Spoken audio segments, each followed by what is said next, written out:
Good morning. It's 7 a.m. here on Tuesday, May 14th. Today in Baton Rouge, you can expect rainy skies with a high of about 91. Now we're one of today's show. We'll talk some LSU baseball, some LSU football, and the latest with the New Orleans Saints. You can follow us on Twitter or Instagram at OTB_ESPN and watch us on YouTube at the 104.5 ESPN channel. Hour number one of Off the Bench, live from the Mercedes-Benz of Baton Rouge studios, starts now. Let we go!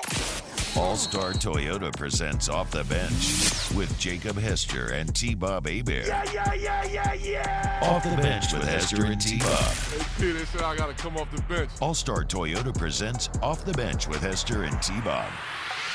Yo. Yo, what's happening, y'all? Welcome back. OTB here on a Tuesday. Hope you're having a great day. Hope you stayed safe in the storms last night. So, look, Alondra made out today, so we've got some, whatever. Look, the point is, with the storms last night, a lot of places lost power, including the studio. So it's been a bit of a crazy time getting everything up and running. But Bo Wegman, Jordan Taylor, y'all did a great job of getting us live on air for 7 a.m. Jordan, what's up? How are we feeling today? Fired up, baby. I'm fired up. Hell yeah. Fired up. Taylor, I was just giving you a compliment. Not even I would be. You're going to have to do it again. You're going to have to do it again. He is stressed right I know. I just said you've done a great job of scrambling this morning to get us on air for 7 a.m. I know you've been stressing out. I know it's been tough, but don't worry. I guess what I'm also saying is, look, if it feels a little off kilter at times this morning from a technical standpoint, that is why. Look, it was good to see Bo here before 7 a.m. And Bo's been here for a long time. You know, he wears a Pirates hat every single day, right? Yeah, every single day he wears a Pittsburgh Pirates hat. So if there was ever a time for a Pirates fan to be fired up and be excited to start his morning early, it's right now with Paul Skeens. Yeah, I didn't even consider that, dude. It's like my little daughter plays for the Pirates as well. Suddenly takes on a nice little local flair. That said, I don't know. Will we see more Pirates fans around Baton Rouge like we saw Bengals fans? I think so. Yeah, absolutely. Okay. 100%. Yeah, they're in the Cubs division. How you feel about that?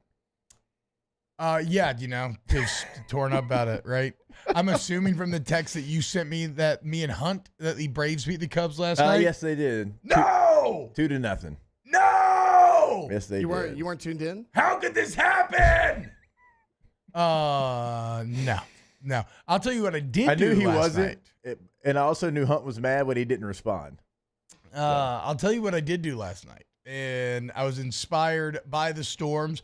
First time I've ever brought the kids in the closet. Even woke up the baby to do so for a second there. It was looking a little shady, a little sketchy for a minute. The video you sent, Jake, from around your house was especially sketchy. But immediately after the storms, what I do? Fired up Twister. That's right, dude. The OG Twister. And oh my God. So that's a movie that I definitely saw growing up. It scared the absolute hell out of me. Yeah. Jodie Foster's dad getting sucked into that tornado is a visual that is still drilled into my head, though I don't know why he was trying to hold the door closed in the first place. Because Jodie Foster and her mom are deeper in the storm cave there, and they never even got close to getting sucked out. If he had just backed up, he would have been fine. Whatever. That's fine. I've always, whatever.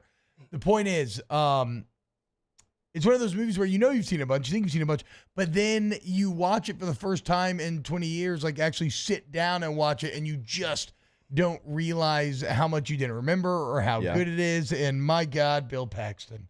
God, I just love Bill Paxton. His ability to smile in different ways, whether he's annoyed, genuinely excited, his wide tooth grin showing both his top and bottom teeth. He is fantastic. Philip Seymour Hoffman's incredible. Constantly yelling at Paxton, the extreme. And then I got to give a shout out to Carrie Elwes. A legendary kind of late 80s, early 90s staple as the kind of smarmy bad guy. And probably my favorite line of the movie is Paxton being like, he's got all these high-tech gadgets, but he's got no instincts. And like Elwes has like satellites and laptops and all this stuff, and he can't find a tornado to save his damn life. Cannot get one. And Paxton's out here looking at the sky. He holds up the dirt. He drops it and watches like where the dirt goes. Like, look at that pinhook. That thing's about to change. Come on. We got to go through the fields. It's just, what a fantastic movie. I didn't finish. I watched the first half. Maybe we'll finish second half tonight. But, man, Twisters. I told you, I'm dumb. I've enjoyed the preview, but Twisters has a lot to live up to. It does. Helen Hunt, not Jodie Foster. It is Helen Hunt. Yeah, Jodie Foster's in Contact. Maybe that's where kind of maybe getting Helen confused, Hunt that and movie. Jodie Foster just exist in the same space in your brain. in my mind. Okay, yeah. that's fine. Bill Paxton, text my Coconut wife. Pete. Shout out to him. Legend, absolute legend. So many great Bill Paxton roles. We could spend a full Friday third hour talking about Bill Paxton and not run out of material. Big Love, great show on HBO too. Underrated. Nobody talks about that one. I don't know. Gosh, I need to rewatch Twister because I'm going to probably see the new one. Yeah. So I need to that was rewatch. another reason why I wanted to rewatch some of it. Also, my wife's, I think, always kind of loved it. It's, again, it's like, and it's so now, if you haven't seen it in a while, and this is something that I guess it's like anybody getting older, somebody enjoy more and more as they get older. It's just so of a time.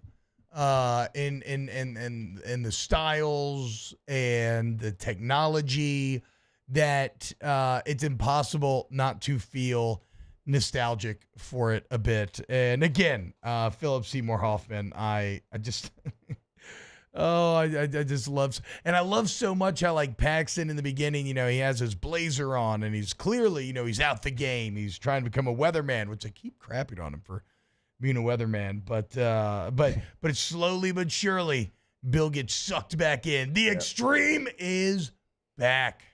Just got to watch out for the suck zone, as Philip Seymour Hoffman says. That's when that tornado that's at the point where it just lifts you right off the ground. Yeah.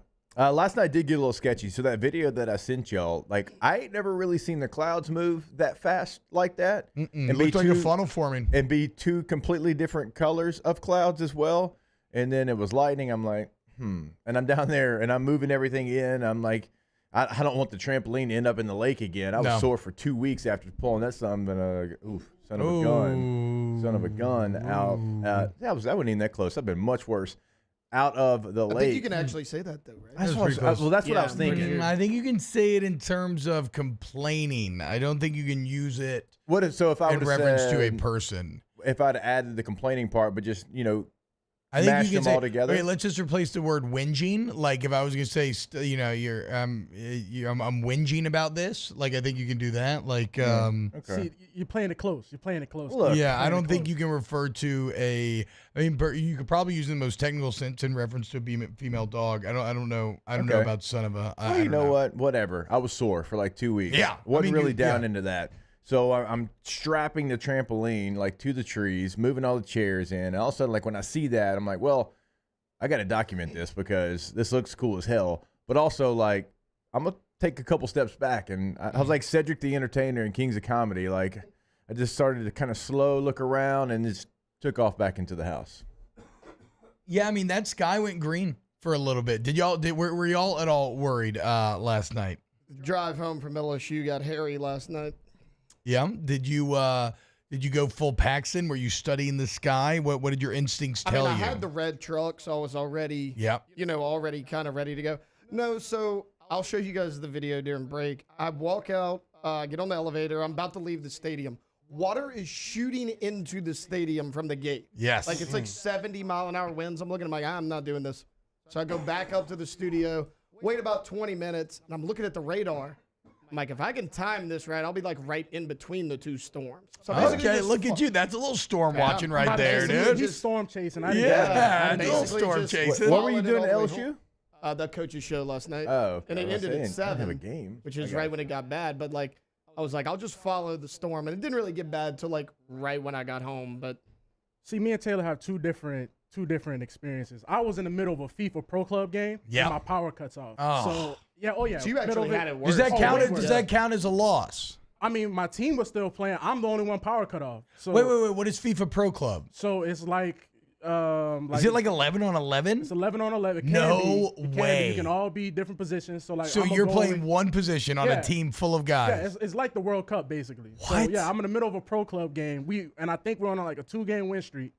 I hear it, and if I might have say the clip, you hear me, I'm like, man, it's storming outside. Next thing you know, whole house cuts off. I'm like, well, guess I should just go to sleep. I gotta be up in the morning. Wait, hold on. So Jordan, now I want to explore. Oh, Yeah, I we want to can explore that this. too. Like, I didn't know that was a thing. Like, I Oh, knew yes. obviously you play online and you control all 11. Yes. So But like, I didn't know you could. Hey, I'm gonna be left back tonight. I Yeah. got left back. 100%. So are you on a random team or do you know your teammates? No, all my friends, we all know each other. that's So How many people on the team? It's 6 or 7 of us. So Okay. we got my boy Kevin, he the striker. My boy Landon, we call him Dutch. He's the Flying Dutchman. It's a crazy beard, and he's probably one of the amazing. greatest to ever step on the pitch. I promise. What? So yeah, we got 2 Okay. strikers. My boy John Wick Pitwick. Yeah. He's the main striker, so he's like a Holland build. Yeah.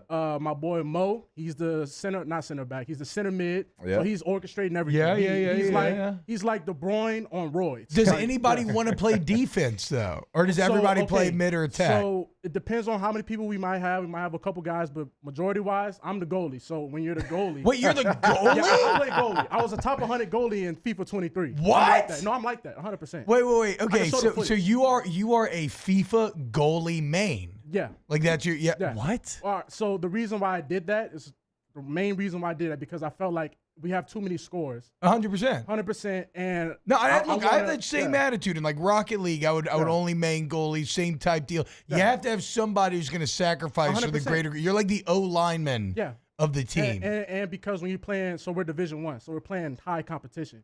You kind of need people that want to, contribute to a team because Yeah. everybody can score, but you need defense too. So No, I agree. So how do you play? Are you and so because PS5. normally for sure, but normally for people, I guess for people that maybe are listening to this like and don't understand at all, like Yeah. in a traditional FIFA game, all goalies, unless you're pulling the goalie out, like it's all just it's all automatic. Like So- whether or not the goalie makes a save. So are you actually reading the shots and diving in different?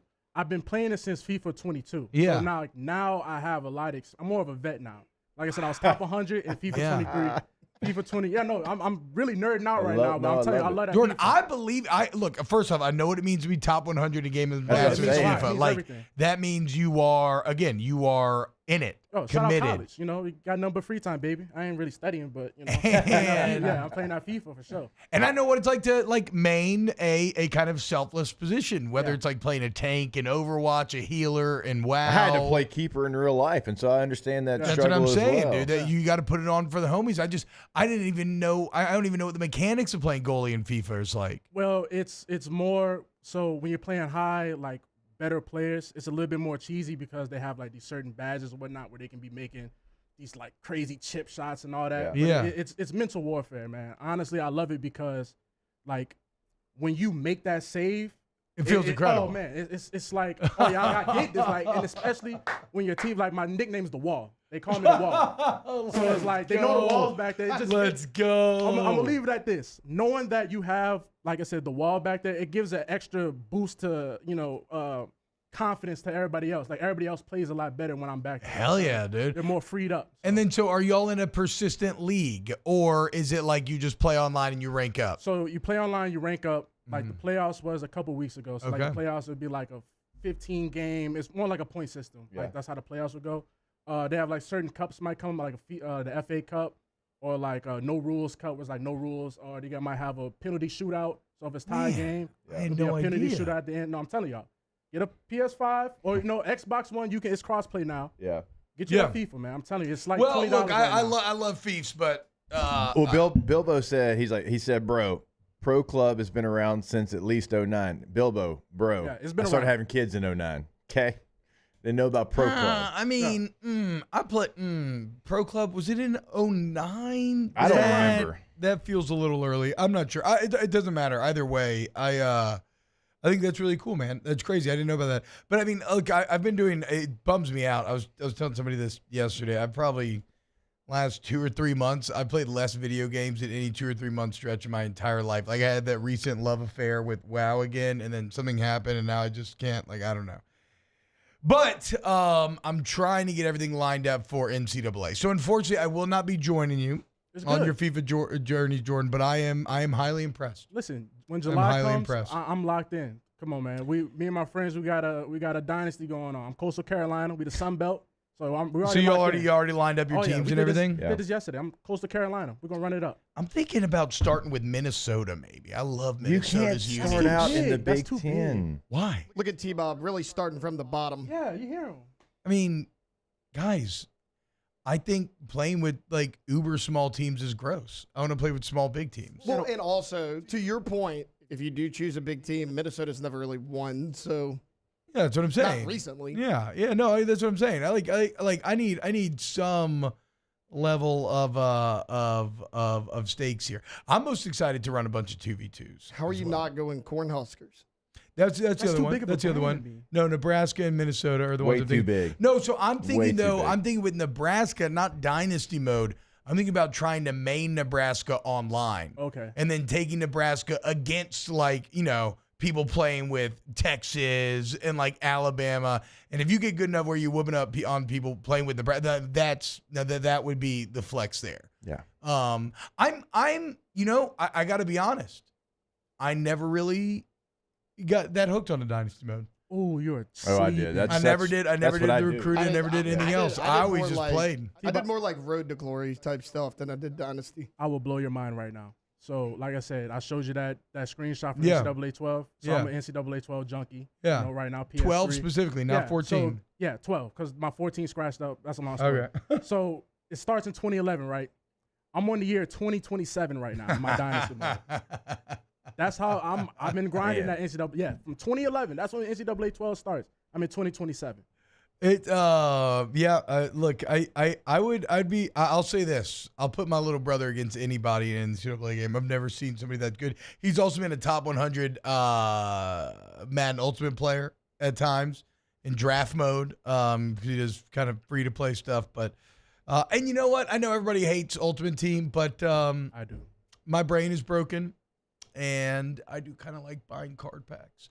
And so there's a part of me that's probably going to get a bit into Ultimate Team as well. So I apologize ahead of time. I don't want anybody to yell at me for supporting a predatory business model, but I probably will. So just get over it. Nookie says T-Bob really starting with Georgia. Don't let him fool you. Ugh, I cannot imagine. Like, Georgia's uniforms aren't even tight. Georgia's uniforms are actual garbage. I think the silver and red looks horrible. The black goes kind of hard. I think it's okay because Georgia's badass, but like, I don't think if you just lined him up, blind taste test, that I would ever be like, ooh, I really like those uniforms. Well, I mean, Yeah, like don't when forget- Tarashinsky was the quarterback, the all black wasn't tight. No. Well, also, No. don't forget the fact that their helmet is literally the Green Bay Packers helmet. They just changed the colors. Yeah, and again, It's not even their helmet. We just had don't the think red same and silver helmet in looks high like good school. Evangel, we had the Yeah. same thing, but it was an E and not a G. Same helmet. Like literally. Yeah, like their to a helmet's T. not even original. Yeah. All right. Well, I did not expect Jordan. Thank you for that, dude. I'm no amazed. problem. I would love to spectate one of those games. Do you stream it ever? My boy does. Okay. Goop Brain Kevo. He does. But Goop Brain. Yeah, Goop Brain. Yes. Goop Brain Kevo. Goop Brain Kevo. That is, that checks out. Yep. That's a very internet-y gamer tag for sure. It's catchy.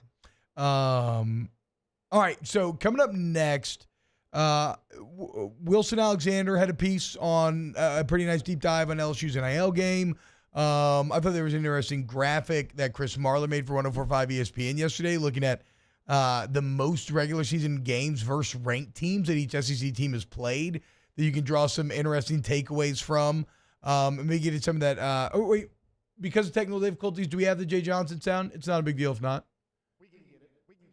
Okay, if anything's worth playing from there, I guess. If it's not, it's not a big deal. But whatever. It's gonna be a fun show, guys. Come stick around here on OTB. Off the Bench with Hester and T-Bob. ESPN Baton Rouge, New Orleans, Alexandria, and 1130 The Tiger. Go to Community Steel Co. to CommunitySteelCo.com. CommunitySteelCo.com. Check out Community Steel today for all of your steel needs, okay? And that could be purlin, tubing, sheet metal, all accessories, steel buildings, anything. It's all manufactured right there on site as well. They buy it directly from the wholesaler.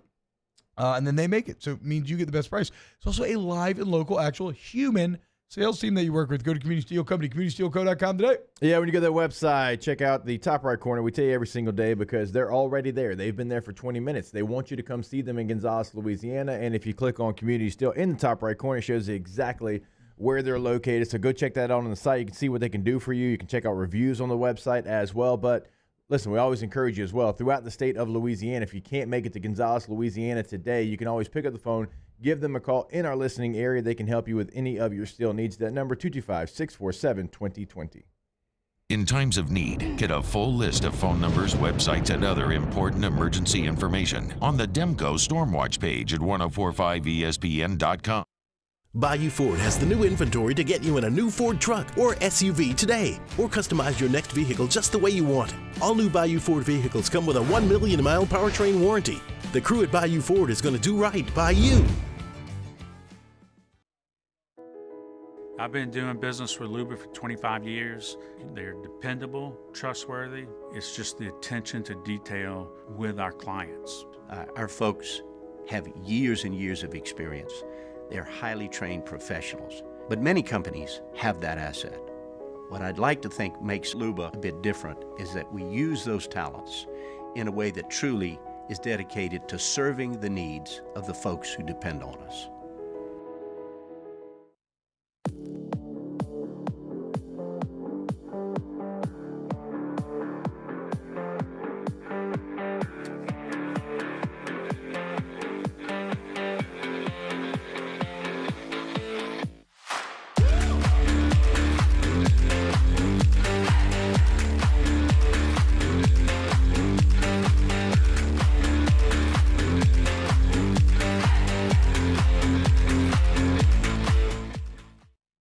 Dylan Cruz here to tell you about Six Rings Baseball and Softball Camp. If you live on the North Shore and play ball, go to Six Rings Camps with former LSU assistant coach Dan Canaveri. His knowledge is second to none, and your child will improve and have fun doing it. Camps were held at Coquille Park and Six Rings Academy in Covington with 4 sessions over the summer. Full day and morning only sessions are available from ages 7 to 13. Go to sixringsbaseball.com or call 985-206-9096. Learn the game to love the game. When it comes to ending cancer, we push forward, always working together for you. That's why our cancer experts at Ochsner have clinically integrated with MD Anderson Cancer Center. This means advanced cancer care, including access to life-saving clinical trials and integrating care to treat the whole you. Introducing Ochsner MD Anderson Cancer Center. Long live you. Breck teamed up to reimagine your parks, and you imagined big. With your help, we went to work, creating 12 beautiful community parks across the parish. A family-sized water park, miles and miles of trails, and parks just for your dogs. There are more places to splash, to explore, to run wild, and even soar. You imagined, we delivered. Gold. Breck, your #1 park system in the nation. Gulf Coast Bank and Trust is giving our customers the power to bank anywhere, anytime during this challenging event. And we're right there with you. Our mobile banking app is a smart way. Join me for a Tuesday edition of the Hunt Palmer Show presented by Pluckers. Glenn West talking Tigers. Sharif Ishak on the Saints and Pels. Hunt Palmer Show 1 to 3 weekdays. 104.5 ESPN Baton Rouge.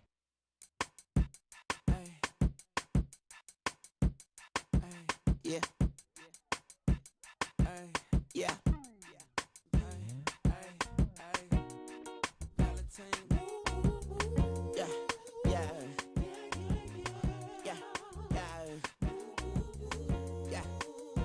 New Orleans, Alexandria, and 1130 The Tiger. Yo, what's going on, y'all? Welcome back to OTB. Another great part of Twister last night was like they're sitting there and they're eating at Helen Hunt's aunt's house. You know, everybody's all excited. It's kind of what a vagabond crew. Great vagabond crew, by the way. But they're talking about the different size tornadoes. They're explaining the Fujita scale. And they're like, F3, F4. And then Paxton's new fiance says, what about F5? And the entire place just goes deadly quiet. Like, oh my God, I can't believe she mentioned it. Finger of God. Only one person's seen an F5. Look up. Yeah, And yeah, then right, Helen 'cause Hunt's she's in like the shower. upstairs. She's Yeah, in the yeah. shower upstairs, and Yeah, everybody and then looks they're all up. like, Isn't it? only one person. It's old boy. They call it was preacher, right? It's like the finger of God. Yes, dude. I just love that everybody. Have got you ever seen an F5? They're having an active conversation about the Fujita scale, and just the mere mention of an F5 would be. It's like it's mentioning like the devil in church or something. It's like anathema. Like, yeah, oh man, she doesn't know, dude. We don't talk about F5s around here. It's too extreme. It's like the Sandlot when they talk about the dog over the fence when he asks about the dog. Yeah, exactly. And Had that feel to it. Have y'all ever experienced like a real tornado? Hell no. Oh, That's yeah. like my biggest fear. Yeah. Like what? Like been in a Shreveport. tornado? No. Yeah. I mean, a couple miles away, but in Shreveport, like they're more frequent than they are probably here. Yeah. Yeah, and it we got a good portion of East Shreveport. Gosh, that would have been in early mid 90s, something like probably 93, 94, something like that. Long time ago.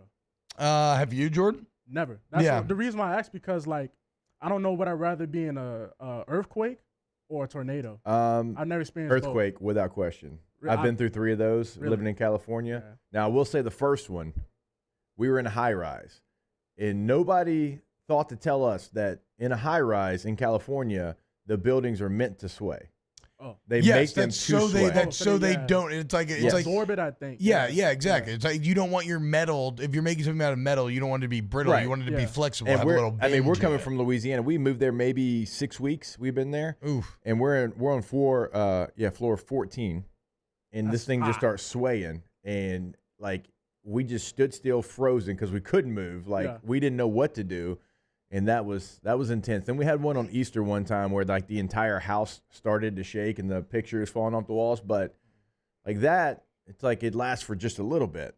Like with a tornado, that's so unpredictable. Like you can't run from it. Like it pops up. You gotta and then like it's hide. just, I think you gotta like go in the bathroom. Or Just get something away like that. from windows. Yeah, that's right. Just get that's the whole thing, and then hope that your structure is strong enough. We were in one time, but like I was really little. We were coming back from Gallenberg. It was in Tuscaloosa actually, and like we were at the gas station. I remember like the top of the gas station. Like, Oh, a little wow. Overhang shaking a little bit, but I mean I was like 5. Like I don't remember a ton of it. Yeah, we hit one time. The actually Shogun deals with earthquakes, and that's pretty cool concept to think about. Is like how would you interpret an earthquake in like the 1600s, and like how does that affect the development of a culture and whatnot. Anyway, more on that later. So Wilson Alexander, I thought had a great piece drop in the Advocate today, and it is a deep dive into LSU's NIL situation. And this number lines up, Jake, with I think what I've heard as well, which is that LSU budgeted for $8 million this year. I think they ended up spending over $7 million. I don't think they hit that 8 number. One interesting note from the article, Jason Belzer, whose company, Student Athlete NIL, operates 62 Division I collectives. So he has a lot of knowledge on the situation. He said the median amount that SEC collectives will spend next season is going to be $10 million. That's the median amount. Yeah, so the top end SEC teams will be spending 13 to 15, and the median throughout the Power 4 conferences will be about $4.5 million. So as you can see, the top end of the SEC is going to be nearly triple, estimated at least, that of the kind of normal Power 4, if you will. But I guess the takeaways from this article are more about, and this is still all fallout from the defensive tackle search, right? Do you have money? The takeaways from the article are more about some LSU's philosophies. First off, the majority of the spending is in roster retention, not addition, which does line up, Jake, with the fact, with kind of Brian Kelly's roster building theory, which is wanting to build through high school and develop, right? Saying that, okay, the biggest of paydays that you will receive here will be after you kind of, when you come here originally, and then when you prove to be a very good player, that's when you're going to get paid. And I thought that Austin Thomas had some very interesting quotes where he talked about you don't want a player or certain players becoming so inflated. Like, you don't want to get over your skis where you inflate one position, then another position's like, because this is how negotiations work. Like, oh, well, he's getting that. Well, I should be getting more. I should be getting this. And then it reaches a place where it becomes untenable, right? And you could say that they're not being fully honest in this because they said they had the funds to pay a Dominic Williams or a Simeon Barrow, but it was kind of a managed choice not to pay. And again, you could say that that's a spin job. I actually kind of take it at face value because I feel like their actions do line up with their philosophies, whether it's letting these guys or whether it's not matching the offer made for Williams and Barrow, whether it's not matching the offer made for Lance Hurd early in this offseason because it was an offer that would have put him above the starting tackles. Like, yeah, LSU is trying to manage the roster while focusing on retention over addition. And I guess the overall point is LSU, yeah, they're not at the top, but they're also not in like any sort of dire straits financially, like I've wondered would eventually happen at times because of a weaker Louisiana economy. You know, honestly, this is the same approach that Georgia kind of has in NIL space. Yeah. Retention's been big for Kirby Smart. He's talked about that numerous amount of times. They only took 6 players out of the transfer portal. They needed more help than they got in the portal because of the same reasons. Kirby's talked about it a ton about, hey, I'm going to retain my players. I'm going to make sure that they are taken care of first, and then also high school recruiting. So LSU's not the only one that's kind of following this same path. Like you take a look at who Georgia took in the transfer portal, and they very easily could have, gotten in on the defensive tackle sweepstakes because they need one as well, but they didn't because they had the same approach. And so you might see this from some of the top programs that can recruit at an elite level out of high school. Now, Ole Miss is never going to recruit like LSU and Georgia out of high school. Just never going to happen. What were they, 28th, 29th or something like that in the final high school recruiting rankings? That's just who they're going to be. So Lane Kiffin, well, he's going to be the portal king. He's going to spend all of his NIL money and probably going to go back to ask for more once he's hit the limit. That's how they're going to be built. Now, we don't have a good enough case study, I don't think, to be able to tell which way is going to be able to last longer than the other. Yeah, I mean, I think in a perfect world, a coach would find the more high school recruiting build, the more attractive one because it's less volatile and it's less turnover. And I think all coaches are going to value consistency. But again, I think Ole Miss is doing the best. Like they found a very nice angle here and they're exploiting it. And one thing Ole Miss is incredible at is crowdfunding.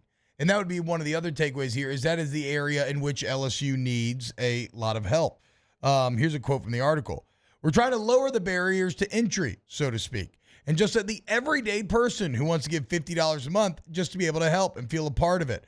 Once the average fan comes to collective, I think everything changes and it becomes much wider, much deeper, much healthier. So I would agree if you could somehow stimulate crowdfunding that it would become wider, healthier, and deeper. But I got to say, when I see a line, average fan, $50 a month, I would ask the audience, what's your appetite for paying per month for college football? Well, how much? I'm not going to lie, Jake. I don't feel like I want to give my money to these kids at all. And there's going to be a lot of people that are like that. And also, like when we were, playing for LSU, I felt like people gave $50 to Taft, and they wanted the Taft sticker on the back of their car. Yeah. And they would give and like, hey, look, I'm giving to the program, but it's now like you have Taft, you have Collective, you have so many different things going on. Who do I give to? How much can I give? Where's this money going? Where used to when people would give the $50, the $100 a month, some of those smaller donations, well, they kind of knew, okay, this is going for facilities, right? This is going to have us on the forefront of the state-of-the-art building and the cafeterias and all these things. I think now there's a lot of people, the casual fan that's going to give that $50, $100 a month. They've got more questions. Well, what is this going towards? Who is this going to benefit? Where is my money going to have the biggest reach? There's something, so this is one of the key differences between something like the NFL and NIL is there's something that on a personal level I don't love about knowing, like me giving up my money so that a college kid that already makes more than me can make more money. That doesn't feel great. And I think that's a really big hurdle to overcome. And I think that when you look at, okay, well, how does Ole Miss do it? It's because they've never experienced the success that they have had before, right? So they're all in. This is new. This is exciting. LSU fans are a bit more spoiled. We've seen a lot of national championships. You're used to being near the top. And so, again, like I said, it just doesn't feel great, again, for me to think that, okay, I'm taking money out of my bank account and I'm giving it to kids whose bank accounts are already way healthier than mine. This is not some billionaire owner paying the salary of these cats. Like, something about that, it doesn't hold a lot of attraction for me. I think you make a fair point, and we talked about the story of the Mountain West Player of the Year from a year ago playing for Utah State. He had already started at Montana State, goes to Utah State, now he's going to Washington, getting $1.8 million to go play basketball at Washington. There's going to be people that see that, and they're incredibly turned off by that. Like, there is a fraction of a fan base. Now, for Washington, they wanted to go all in because their basketball program was once the crown jewel of their athletic department. It's no longer that. So Ole Miss in the same situation. And this isn't me like spreading rumors, but you hear whispers about Ole Miss literally going all in. Like, if it doesn't work, then they're going to have to rethink the way that they're doing things. Now, if it works, what does that give you? It gives you more excitement for the program. It gives you more resources and more funds because you've had success and you're going to continue to rise with that success. But if it doesn't work this year, which, I mean, I think it is going to work, but if it doesn't work this year, I've talked to plenty of people in the SEC that say next year you'll see a big drop-off in some of the NIL money that's being given right now because they've moved it all the way up to the max. It's just investing, you know. People who invest their money want to see returns on said investment. But a place like LSU and Georgia, I feel like, T, not to cut you off, I feel like they're going to give, right? They're going to give because they've seen it in the history of the programs. So even if LSU went 5-5 this year, you know, in regular season play, league play, whatever it might be, like, and they're at 500, I don't think it's just going to halt there before the season ends. Like, they're still going to give I think Ole Miss would still be able to come up with some, but they wouldn't be able to come up with the 10 to 12 million, right? Yeah. Like, yes, LSU will always be able to come up with the 7 or 8 or because whatever the case may be. I think some of that's because of the past history of the program. They've won 4 national championships. They've won 3 in the last 25 years. And so it's, hey, you know what? It was terrible this year, but I know with just a little bit of help we can get there. Where with Ole Miss, like, the rumor is that they are literally all in, and if it doesn't go their way this year, you'll see a drop-off. Yeah, exactly. Yes, I believe that. Whereas, so I think the kind of flip side of that is LSU fans are not all in right now. LSU would need to have some of the success that Ole Miss has had the last couple of years by doing things they maybe haven't done in a while, and then maybe you would see LSU fans start to push those chips to the center of the table. This feels like a very kind of median approach thus far for LSU. The point is, okay, so I said here are the big takeaways to wrap up. LSU is fine financially. It's not that you don't have the money. You're very competitive there. They are taking a more managed approach. And the other big takeaway is that the one area they need improvement is grassroots funding. And again, I just wonder what the appetite like that is for in a place like Louisiana where, you know, a lot of people are kind of struggling to get by maybe a bit more. All right, when we get back, more OTB. Keep it locked. Off the Bench with Hester and T-Bob. You got All-Star Toyota Baton Rouge, All-Star Toyota Baton Rouge.com, All-Star Toyota of Baton Rouge.com. Oh my God, my leg fell asleep. It's waking up. If you need to buy new, used, lease, a Toyota certified used vehicle, you're still getting that warranty coverage. Maybe you just need to rent. See them on Airline and Goodwood. See what they can offer you right there on site. Or you can order a vehicle through All-Star Toyota Baton Rouge.com. Or if you need a body shop, service center, go to All-Star. All makes and models welcome. Doesn't have to be a Toyota. Free professional estimates. Insurance claims welcome. All-Star Toyota Baton Rouge. Go ahead and reserve that rental as well. Summer vacation coming up. School wrapping up. You probably already have the vacation plan. Go ahead and get the rental planned as well. Something bigger, something better on gas mileage, whatever it might be. They've got you covered over at All-Star. Check out the full fleet, which is available in that rental process we tell you about. Call Miss Lisa Sessions today in the rental department. All-Star Toyota of Baton Rouge.com. Our listeners fire off their opinions on the jimsfirearms.net hotline at 499-1045. Keep listening for your next chance to shoot us your thoughts with the jimsfirearms.net hotline on 1045 ESPN Baton Rouge.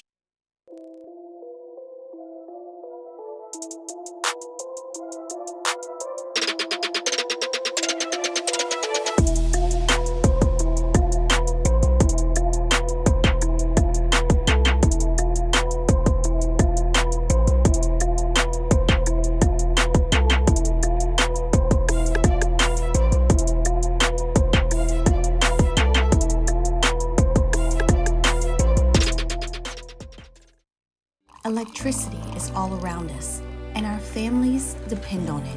Every day is sparked by the power of a cold drink or a warm meal, a movie night, and a comforting light at the end of a dark hallway. From sunrise to sunset, playtime to bedtime, our team is ready to take care of your electrical needs. Even in the case of an after-hours emergency, the light in your life shines brighter with Mr. Electric. Hey, it's Matt Moscona. For years, you've heard me tell you about Insurance Network of Louisiana, helping you find better coverage for less money. But it's not just for your home and auto.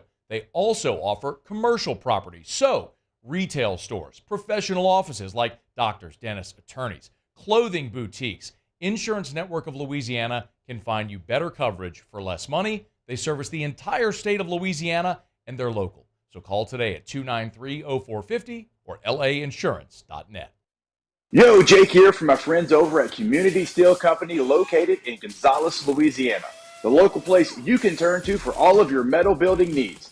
Notice I said local, not Houston, not Dallas, not Atlanta, but right here in Gonzales. Visit them at their brand new state-of-the-art website at communitysteelco.com or pick up the phone and give them a call today to answer all of your questions on your metal buildings, roofing and sheet metal, and any other steel needs you or your business need at 225-647-2020. Power up your next project with John Deere Deals by Sunshine. Whether you're working hard or playing hard, our knowledgeable team will help you find the right product for you. Ask us about our amazing tractor package promotions. Learn more about what it means to be powered by sunshine at sunequip.com.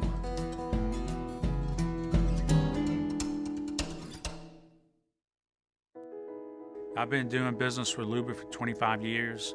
They're dependable, trustworthy. It's just the attention to detail with our clients. Our folks have years and years of experience. They're highly trained professionals, but many companies have that asset. What I'd like to think makes Luba a bit different is that we use those talents in a way that truly is dedicated to serving the need. Moscona inviting you to join us for Tuesday's AFR, powered by Sunshine, your hometown John Deere dealers in Louisiana. LSU defensive lineman Dominic McKinley is here, and we'll talk recruiting with Shea Dixon. Join us 3 to 6, 104.5 ESPN Baton Rouge.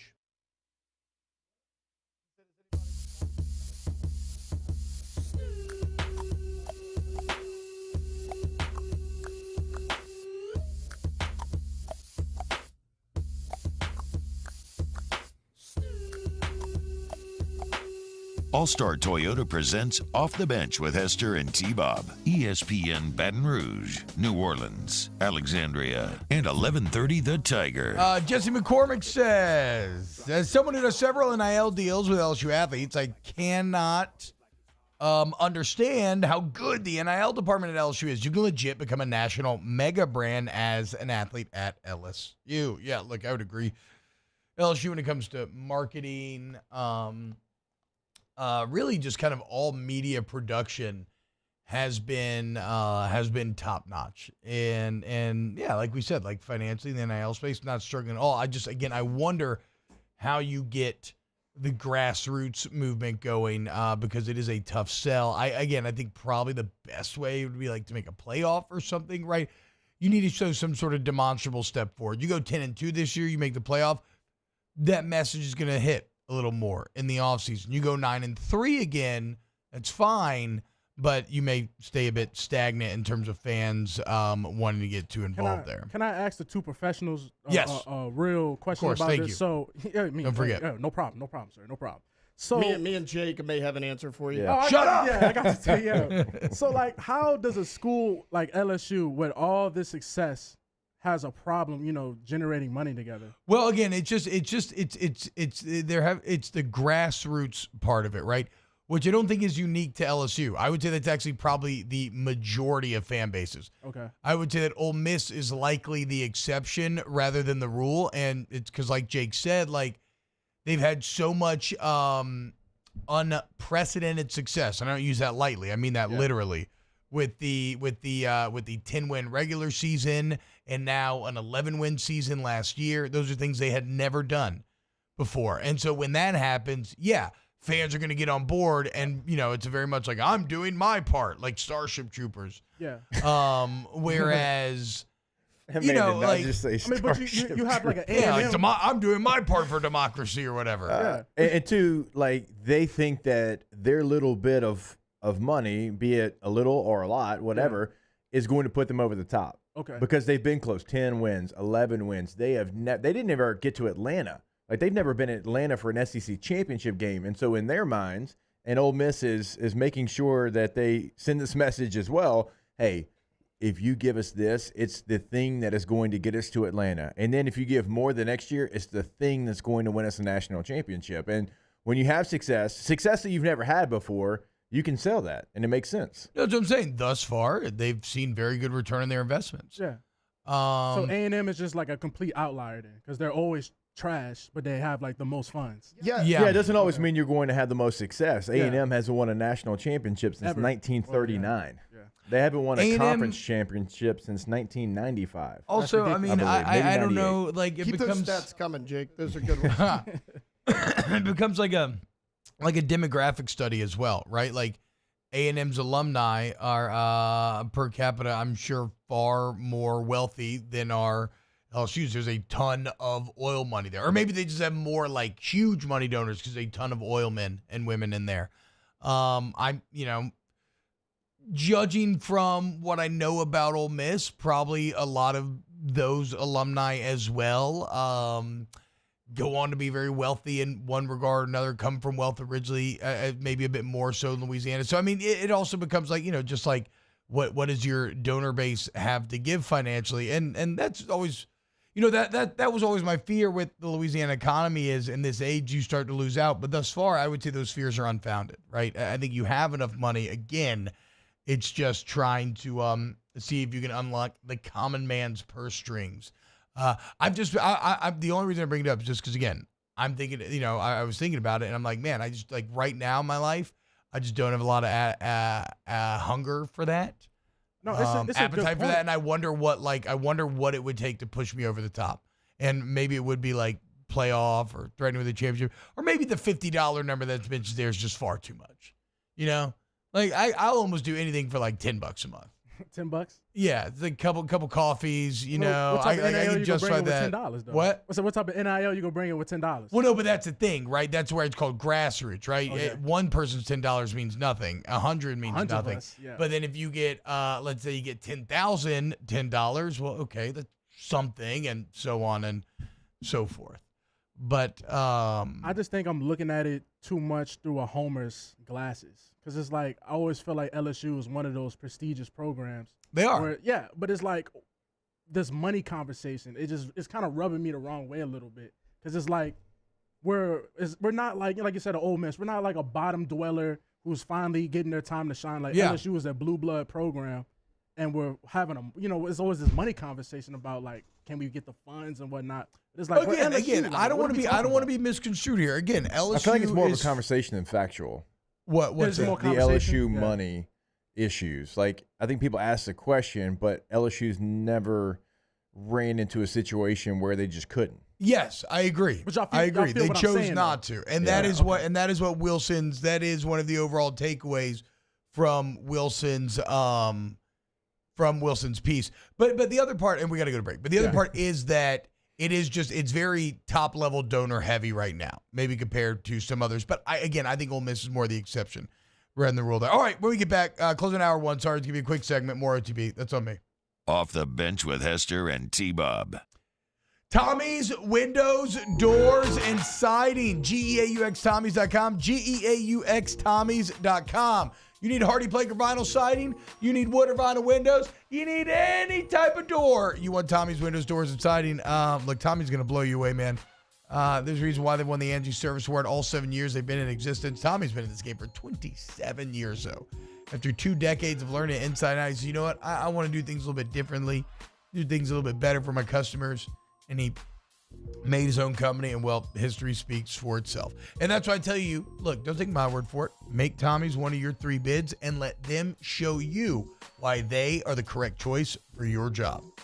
Go to the website today, gotommies.com. Like T said, GEAUX, Tommies.com, and you can see for yourself. You can find testimonials of past clients. You can check out a gallery of what they've done here in Louisiana, and they can do it all. A standard job, a custom job, whatever it might be, and you know you're going to get that great customer service that we tell you about every single day. So give them a call, 225-250-8808, and gotommies.com. In times of need, get a full list of phone numbers, websites, and other important emergency information on the Demco Stormwatch page at 1045ESPN.com. There it is, the extra mile, on the border of expected and extraordinary, for those willing to go further, like vans customized for work or play, with safety and tech to keep you connected. Supported by a 5-star sales, service, and finance team, and backed by the 1-star you know. So go the extra mile. It's never crowded, because so few have what it takes to go there. Mercedes-Benz Vans.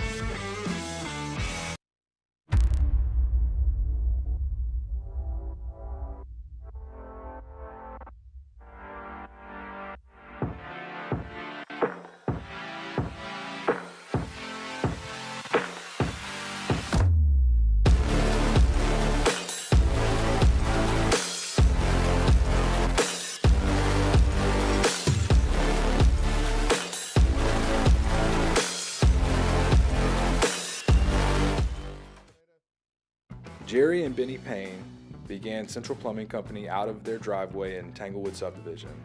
50 years later and 4 generations down the road, we continue to serve Baton Rouge and the surrounding areas for all of their plumbing needs. Residential, commercial, industrial, or hospitality, Central Plumbing is here 24/7, 365. We want to thank our customers, family, and friends for 50 years of success. And looking forward to 50 more. Dylan Cruz here to tell you about Six Rings Baseball and Softball Camp. If you live on the North Shore and play ball, go to Six Rings Camps with former LSU assistant coach Dan Canaveri. His knowledge is second to none, and your child will improve and have fun doing it. Camps were held at Coquille Park and Six Rings Academy in Covington with 4 sessions over the summer. Full day and morning only sessions are available from ages 7 to 13. Go to sixringsbaseball.com or call 985-206-9096. Learn the game to love the game. When it comes to ending cancer, we push forward, always working together for you. That's why our cancer experts at Ochsner have clinically integrated with MD Anderson Cancer Center. This means advanced cancer care, including access to life-saving clinical trials and integrating care to treat the whole you. Introducing Ochsner MD Anderson Cancer Center. Long live you. Breck teamed up to reimagine your parks, and you imagined big. With your help, we went to work, creating 12 beautiful community parks across the parish.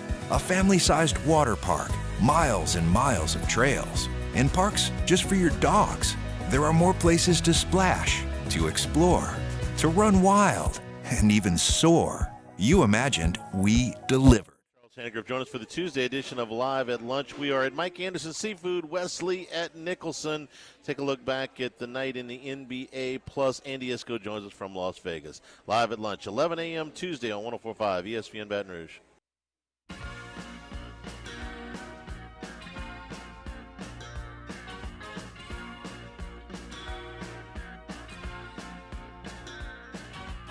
All-Star Toyota presents Off the Bench with Hester and T-Bob. ESPN Baton Rouge, New Orleans, Alexandria, and 1130 The Tiger.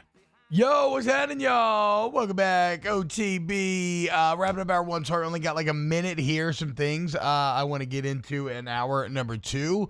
Our Instagram account, Chris Morrow did a great job there. He put out most regular season games versus ranked teams last 10 years, looking at the SEC, and I think there's some kind of fascinating conclusions that you can draw from this. Of course, we got OTB mailbag. We now know when Tom Brady will be making his broadcasting debut. Would you pay $60 million for an NFL quarterback? Because, well, the market's saying that's quickly the way it's going. And, look, we got Nick Underhill coming up later in the show, and we'll break down some of Clint Kubiak's rookie minicamp and how crazy it is that here you have a Saints offense that has practiced pretty much one way since 2006. I mean, damn near 20 years. Pete Carmichael didn't implement any great changes after Sean Payton left. And so Kubiak's practice, even far different in that of Payton, and Underhill can actually help us nail down the details therein. So again, I apologize for the quick segment here. That's on us going long. I would actually blame Bill Paxton.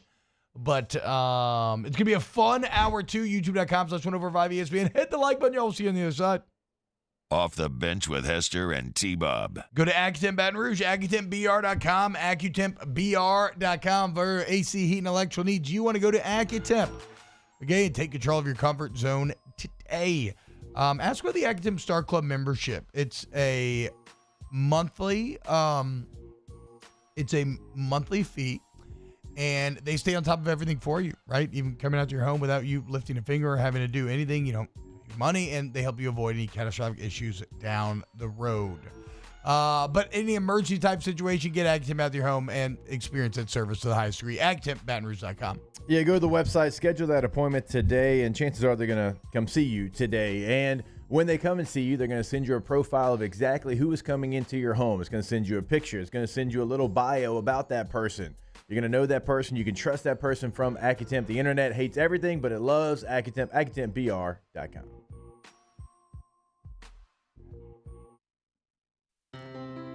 When it comes to ending cancer, we push forward, always working together for you.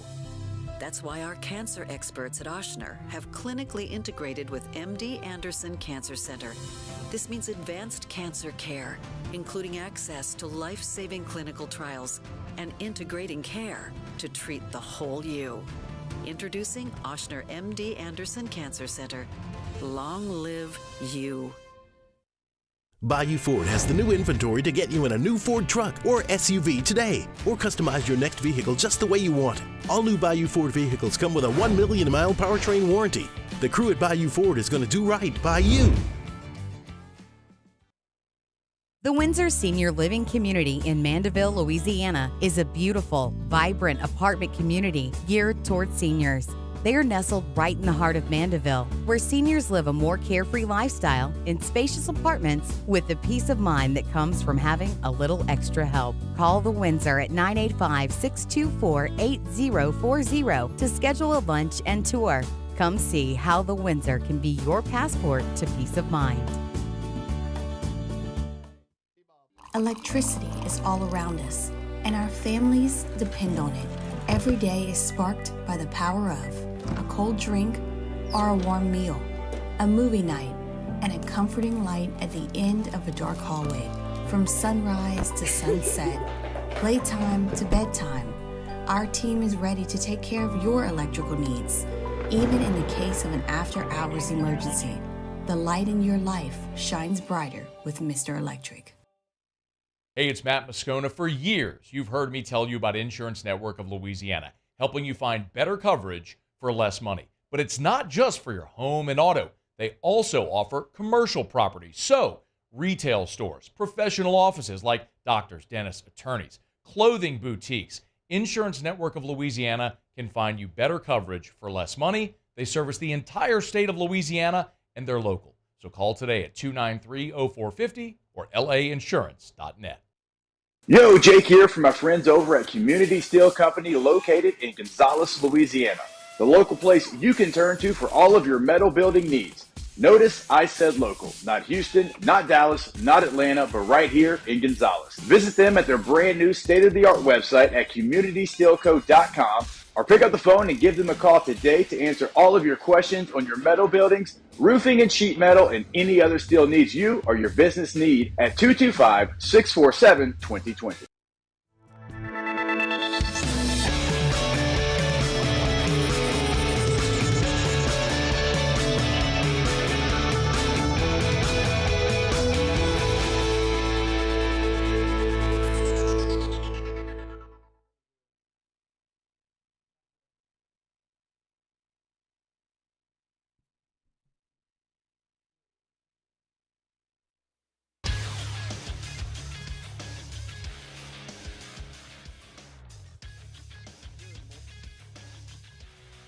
Good morning. It's 8 a.m. here on Tuesday, May 14th. Today in Baton Rouge, expect rainy skies with a high of 91. In hour 2 of today's show, we'll have OTB mailbag. We'll talk Tom Brady making his NFL broadcasting debut and a little bit of New Orleans Saints as well. You can follow us on Twitter or Instagram at OTB_ESPN and watch us on YouTube at the 104.5 ESPN channel. Hour number 2 of Off the Bench, live from the Mercedes-Benz of Baton Rouge studios, starts now. All-Star Toyota presents Off the Bench with Jacob Hester and T-Bob Hebert. Yeah. Off the Bench with Hester and T-Bob. Hey, P, they said I got to come off the bench. All-Star Toyota presents Off the Bench with Hester and T-Bob. Yo. Yo!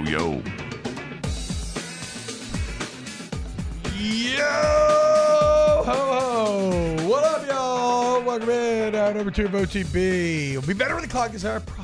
I promise. I feel like we go 2 of 3 most days on the end of the hour segments, which is an improvement. Eventually, we're going to get to 3 of 3, but that takes, discipline. Okay, we got OTB mailbag coming up next segment, though. If you want to go ahead and start getting your mailbag questions in, I will accumulate them on the paper. Jake, did you see this post from our own 104.5 ESPN? What is that? Who's talking? Is that Clint Kubiak? There was somebody talking. I don't know who that was. Is that Jay Johnson?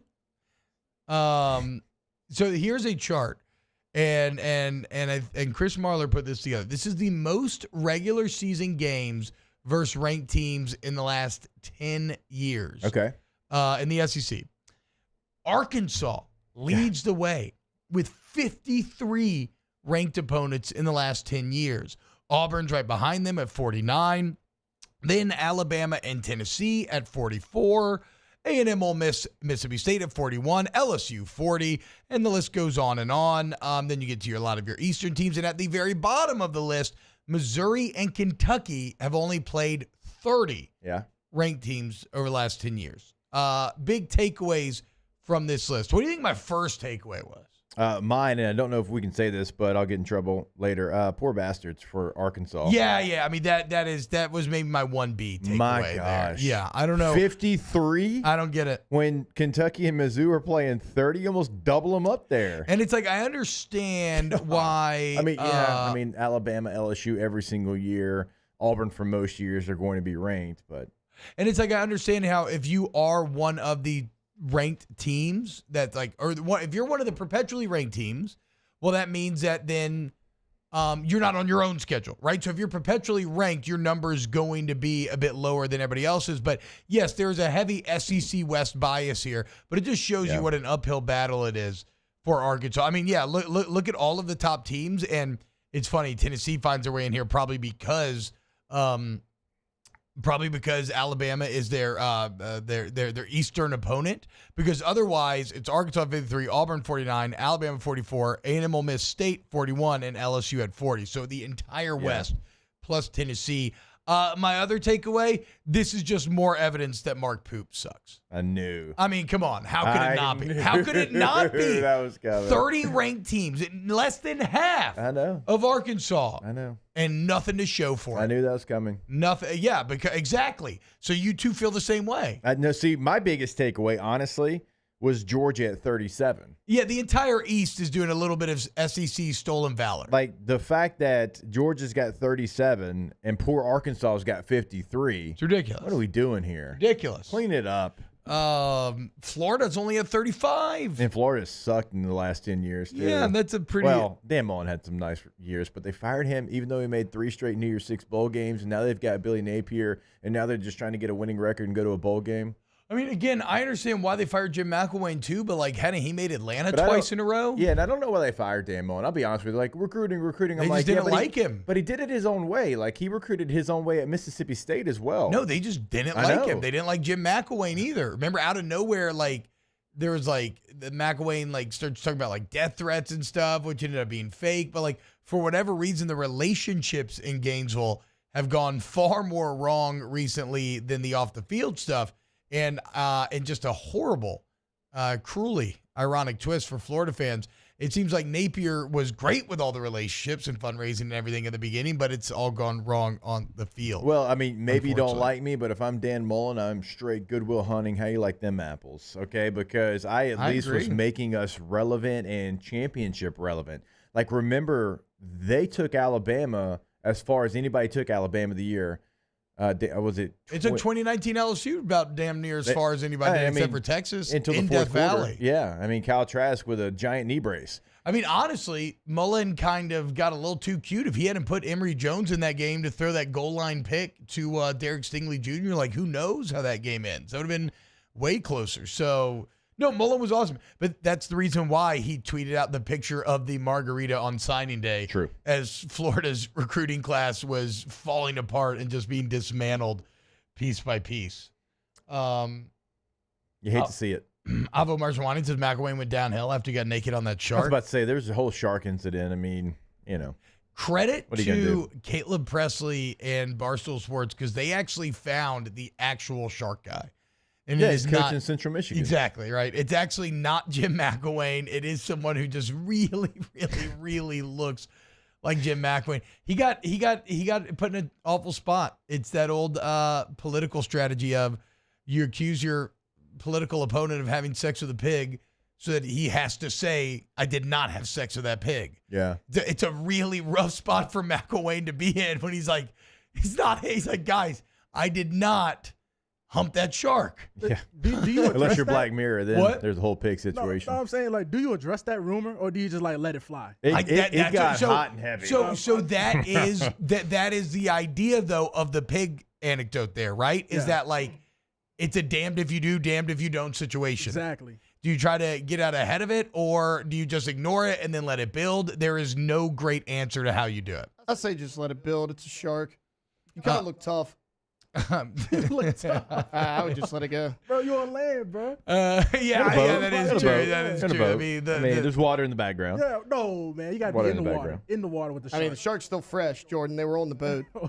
I wonder if that shark was still flopping around when that guy took that picture with it.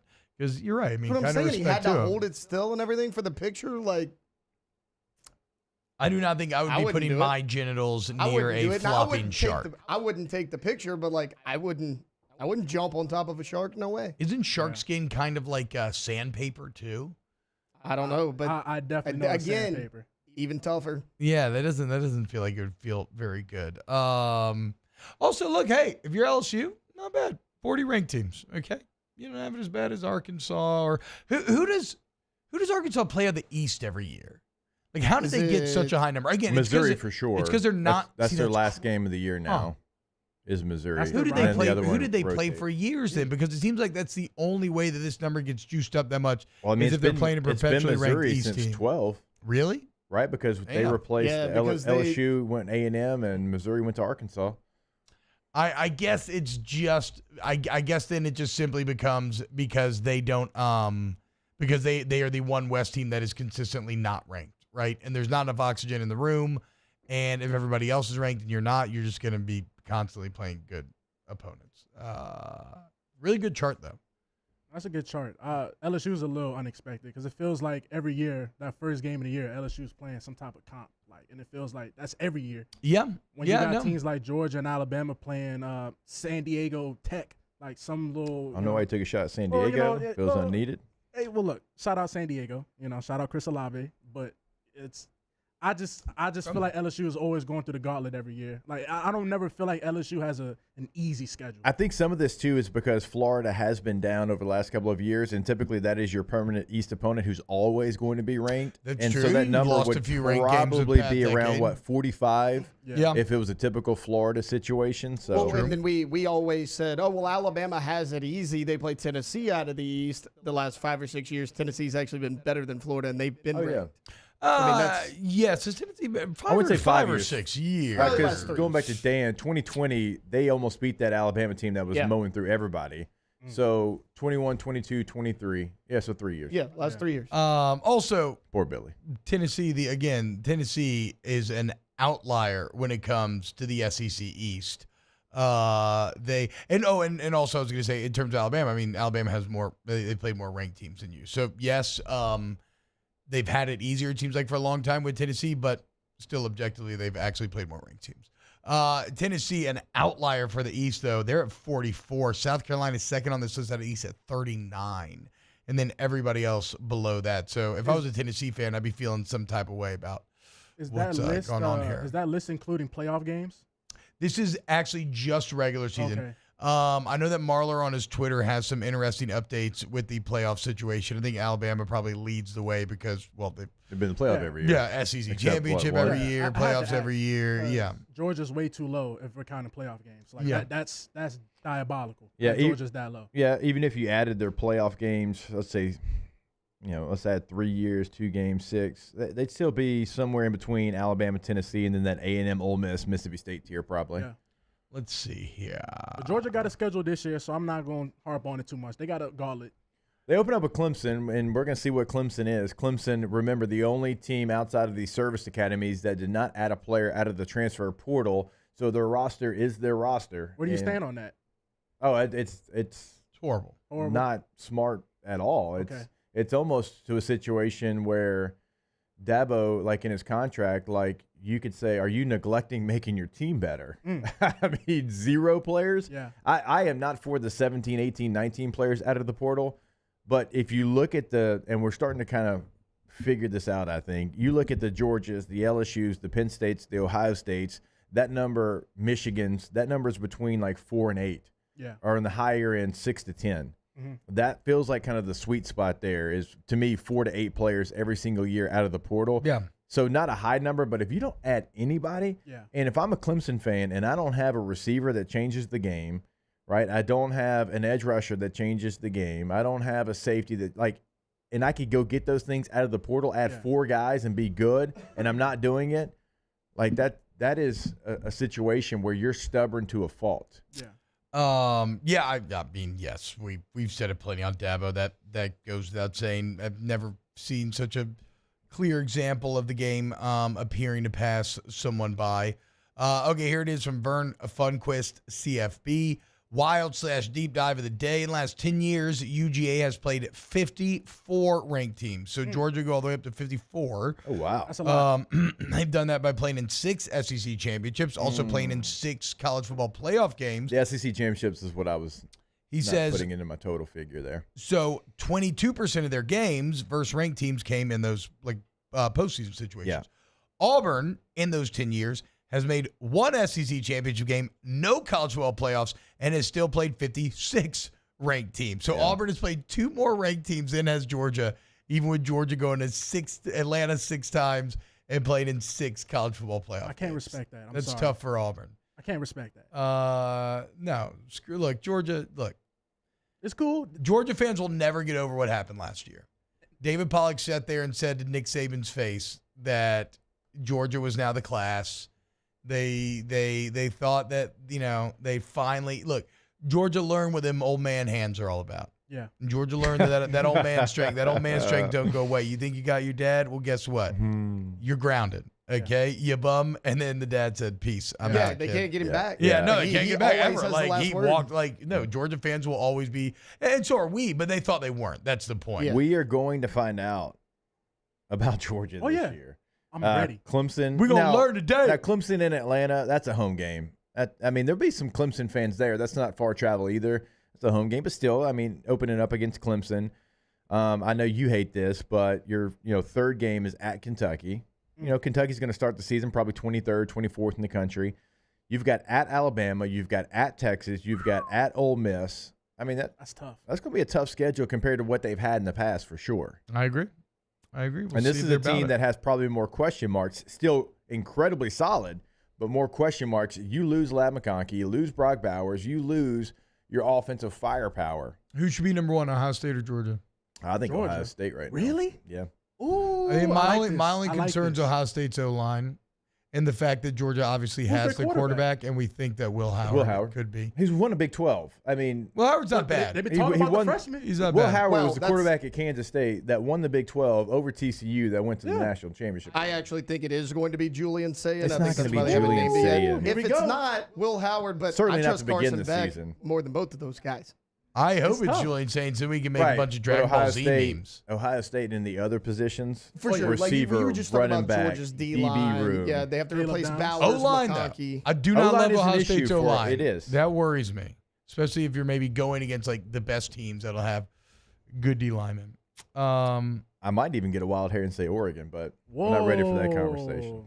You're big on Oregon. This is the second time mentioning Oregon today. We can't go to. I mean, you look at their roster. You look at Dylan Gabriel being the highest-rated quarterback returning in the Big Ten, and I know he didn't play in the Big Ten, but of returning quarterbacks, he's the highest-rated from a year ago. No, Gabriel's awesome. They went and got some real weapons. They did a really nice job in the portal, in high school recruiting, and Dan Lanning, by God, It just feels like he's too got the much. right It feels like mentality. too much too fast, but maybe not. Maybe not. All right, let's do this. Let's go to break. Let's do mailbag coming up next. If you want to, youtube.com/1045ESPN. Leave your question, hashtag OTB mailbag, and it can be anything. Okay? We welcome all questions. Sports, not sports, doesn't matter. Coming up next here on OTB. Off the Bench with Hester and T-Bob. ESPN Baton Rouge, New Orleans, Alexandria, and 1130 The Tiger. Huh. Let me see your ass real quick. What? Is that a wild hair? Huh. Look at that. It's crazy. Go to K to Z window coverings, K to Z blinds. I've always wondered where that comes from. Is it about a rabbit or like a hair follicle? Like, what are we talking about there? I'll Is that do a the wild hair? research. Did Dan Lanning put that there? Oh, okay. K to Z window coverings, K to Z blinds.com. Brandon Barton. It's a funny saying. I don't understand the etymology of it. Look, man, you have KDZ out to your home, and you're going to be blown away by the free professional estimate, right? Where in just a few minutes, you learn more about how your home interacts with sunlight, the potential of your home, and how to bring it to the next level, both aesthetically and functionally. So great gift idea for whoever's the interior designer in your life, your husband, your wife, whomever. Have KDZ out and see what they can offer you and your family. And I don't care if it looks starter home, the home of your dreams, all price points available. Go to KDZ window coverage, KTOZblinds.com. Our listeners fire off their opinions on the jimsfirearms.net hotline at 499-1045. Keep listening for your next chance to shoot us your thoughts with the jimsfirearms.net hotline on 1045 ESPN Baton Rouge. Elevate brand visibility, ignite customer engagement with the power of radio and digital advertising combined. Guarantee Digital Media brings the two together as a trusted media partner in Louisiana for nearly a century. Claim your free digital audit at guaranteemedia.com.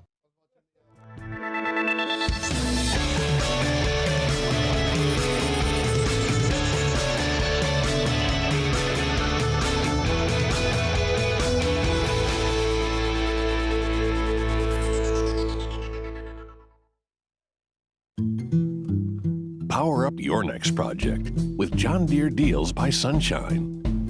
Whether you're working hard or playing hard, our knowledgeable team will help you find the right product for you. Ask us about our amazing tractor package promotions. Learn more about what it means to be powered by Sunshine at sunequip.com.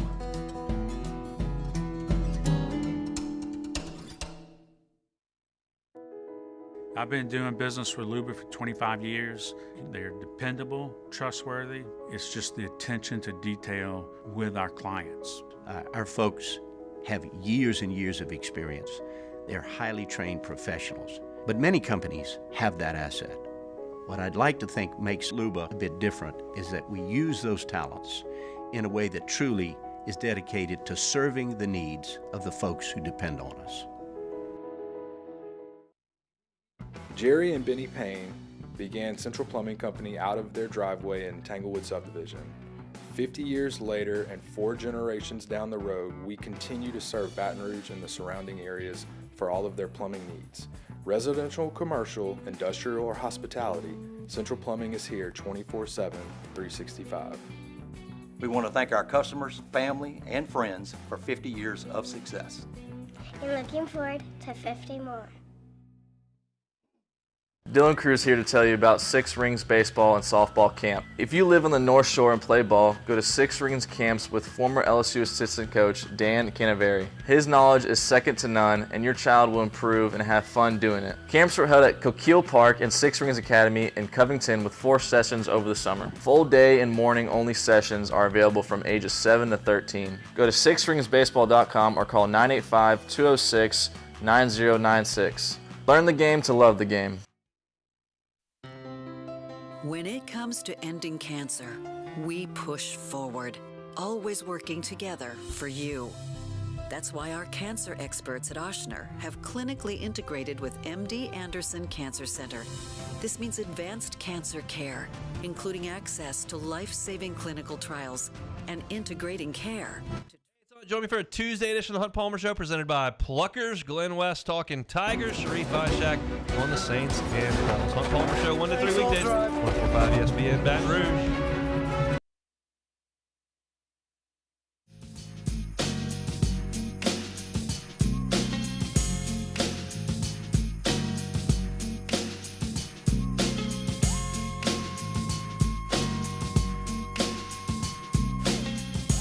All-Star Toyota presents Off the Bench with Hester and T-Bob. ESPN Baton Rouge, New Orleans, Alexandria, and 1130 The Tiger. All right, welcome back to OTB. It's Tuesday. Let's do a little OTB mailbag.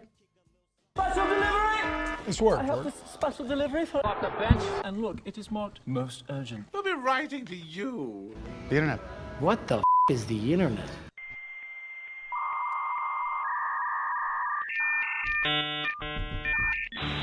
Oh my God. Somebody mentioned an LSU football cruise. And guess what?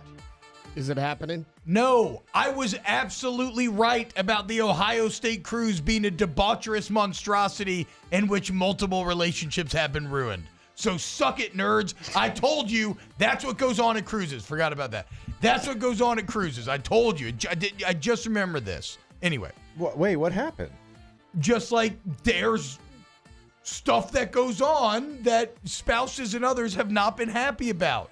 Well, yeah, it's every cruise. Yeah, no.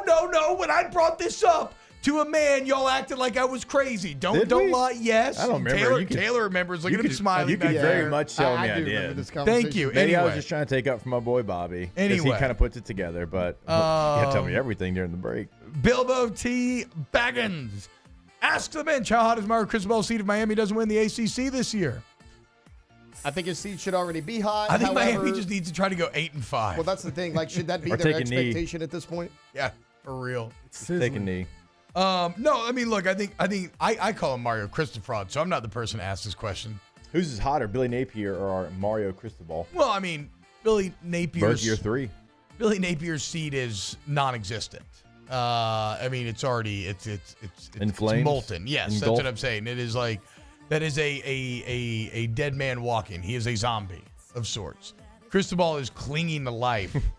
But I don't know. I would never bet on him to get it done. And I mean, he has to win the ACC, or did he have to win 10 games? I guess he has to win 10 games, probably. Is there anybody seat hotter? Again, taking Napier out of this, Yeah, take Billy. I mean, we've been on Billy head all day. Yeah, no, probably no. I mean, Cristobal would be up there off the top of my head for sure. Thank you, Jake. Has to go to be mailbag.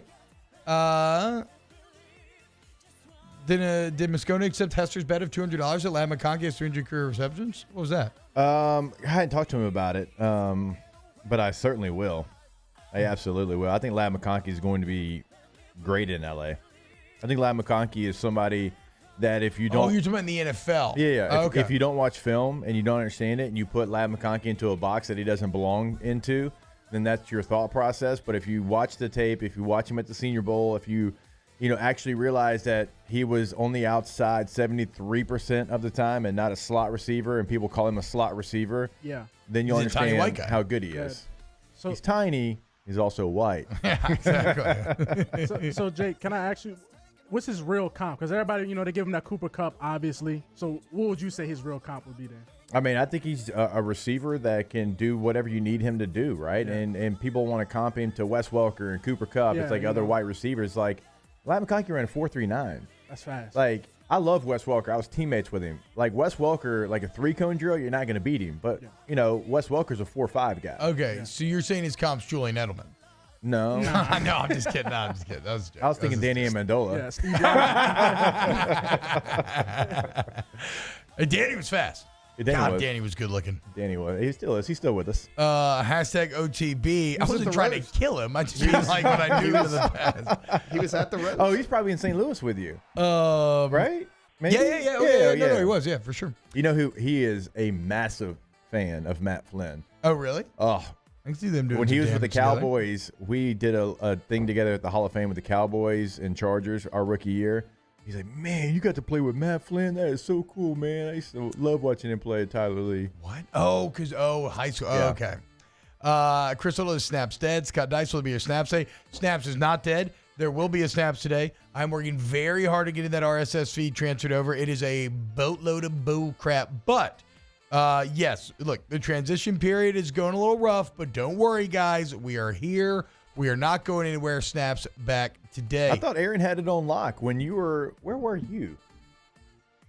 I did one with Aaron, and where were you at? I was in Detroit, and I did it. Yeah, I had something. I can't remember. I don't know. It's been a really weird, busy time. This is But probably Aaron was like handling it on. I was like, look at you. Oh no, Aaron's doing great. Aaron's doing better than I am with dealing with the kind of administrative behind the scenes stuff. We'll figure it out. We are figuring it out. Summer's the perfect time to do it. Just know Snaps is going nowhere. Hashtag OTB mailbag. Have you ever rejected a potential sponsor because it went against your values? No specifics needed. Yes or no is fine. Yes. Yeah, for sure. Yes. Dude, for sure. Not a lot, not a ton. No. Probably 2 or 3 times. Oh, I need to hear this. Like, whoa.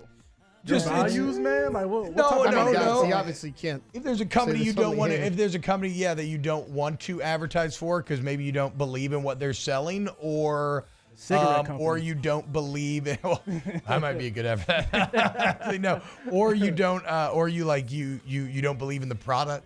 Yeah, you don't want to put that out there. Yeah. Hashtag OTB mailbag. Oh, what up, Alondra's in the chat? Who would win in a fight, Harry Potter or Darth Vader? Darth Vader.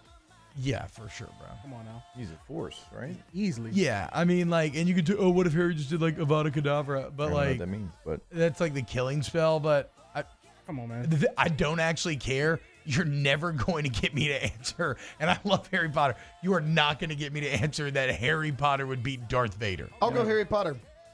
Shut up. Your opinion means nothing. Well, I went Harry Potter strictly because T-Bob went Darth Vader. Yes, I don't know that much about exactly. either. There's no Darth Vader's a bad boy. Bad boy. Hashtag OTB mailbag. How excited are you for the new Lord of the Rings movie coming out in 2 years?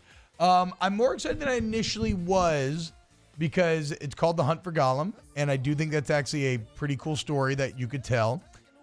It's directed by Andy Serkis, who admittedly has not had the best director credits, but what's he directed? I didn't.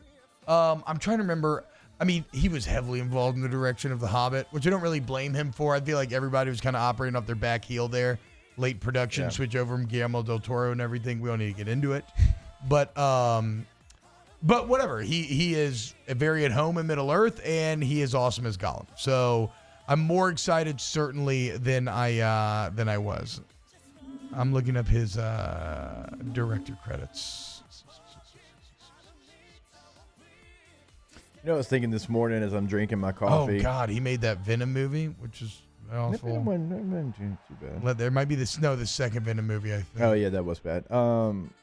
As I'm sitting here drinking my coffee, the last time that Everton won the Premier League, and it wasn't even really the Premier League yet, it was just the league. You can't even see 1986-87, and it's so faded that I have to turn it in the right light, and it's barely hanging on here. Everton, I need you to get me a new mug. You need to win something. Dude. Chill out. Oh, man. It didn't happen. Chill out. Look, I mean, I was 2 years old the last time they did it. Big deal. Goodness, 87? Hey, chill out. Chill out. I mean, it's like you can't even see it. You gotta get like a black light to see it, but it's there. I mean, I hate to say this, but would they be like the Browns or something? If you compare to American football, they haven't won in a long time. No, the Browns made a lot of AFC Championship games at one point. Yeah, 1 point. Maybe the Commanders. Commanders? Maybe the Commanders. I'd kind of rather be a Browns fan than a Commanders fan. They got more names to win playoff wins. Well, the Commies got more. The Commies have Super Bowls in their That's what I'm background. saying. though. Like, but- you know, they won. Like Everton won one. The Skins got names. Yeah, I mean, Well, yeah, I mean, I've but kinda it's the combined same them. thing, Hey, though. man, that's how I'm It's the playing same it. That's how I'm playing franchise. it. You got the And the football Brown. team. The Browns are the Ravens. That's very true. mean- And the Colts are the. the Ravens are the Colts. The No, I think Baltimore there's a Colts? difference. Yeah, it I was think the there's a Baltimore difference in a Colts. name switch and a full franchise relocation. Yes, because In my Baltimore opinion. went to Indy, Yeah. but the In the middle of Cleveland the night. Browns turned into the Baltimore Ravens, Yeah. and then the Cleveland Browns came back as an expansion team. Yeah. So they started over. So And the start over's been awful, to be fair. Yeah, I mean, they got the whole jersey with Chill, every. T-Bob. They have the Sean Watson. Hashtag whoa, OT. respect, Jameis. Is he on there now? Yeah. he's on Oh, the okay, I Browns, forgot yeah. about that. Hashtag OT mailbag. Breakfast for dinner or dinner for breakfast? I mean, I'd be close to breakfast for dinner, right? Breakfast for dinner is It's one of the great American elite. staples. Yeah. Dinner for breakfast would just be too heavy. Hashtag OT mailbag. Most flaming Dr. Pepper shots you've ever done. I've never My done first one, but one I love Dr. be Pepper, my- so I'm going to do this. You know My where they first were one would be invented? the next one that I Oh, take. really? Yeah, I know. Wait, Flamin' Dr. Pepper shots? Yeah. Waco, Texas. No. That's where Dr. Pepper was invented. Oh no. No, they were literally invented in the gold mine in New Orleans. That's the Really? that's the original home Been of there, the yeah. of the Flaming Dr. Uh-huh. Pepper. And one time, I believe it was at a friend's engagement party, and I took way too many Flaming Dr. Pepper shots, and I literally slept through my LSU pregame show I was supposed to do for WWL the next day. What they put in it. On That's what? not like you. Like with the No. Dr. Pepper. Because like, typically, what kind of like, alcohol do they put I in give it? you credit all the time because no matter what you do, you're always on time. Actually, Yeah. you're still early. Yeah. It must have been a hell of a night. Yeah, it was a bad feeling. It was a bad feeling for sure. Waking up. Yeah. I don't remember what you drop it in actually, Taylor. Why am I blanking right now? Just wondering. Is it like a car bomb? Do you drop it in a beer? What do you Bomb. drop it in? Huh? I don't know, man. I don't remember. Flaming hot Dr. Pepper. You need medical attention. Hashtag OT mailbag. When playing shirts for Skins, which team did you prefer to be on? Dude, come on. I was a fat kid. Yeah, shirts. I had to be on Yeah, shirts, yeah, bro. I I was used to feel fat so kid. self-conscious being on the Skins team. Yeah. I like to be in the Awful out Skins there. because they couldn't grab your shirt. And Nah, man. I didn't care. Whatever. Of course you Nothing didn't worse care. than Dude, I having wore a- Husky Of jeans. course you didn't care, dude. Don't try to stolen valor our fat kid, little For real. fat kid insecurities. Swimming with a shirt on. Yo, I played nose guard and was 252 pounds in high school. Okay. Wait. you were 252 in high school? How about What it? was your playing weight at LSU? Like 225?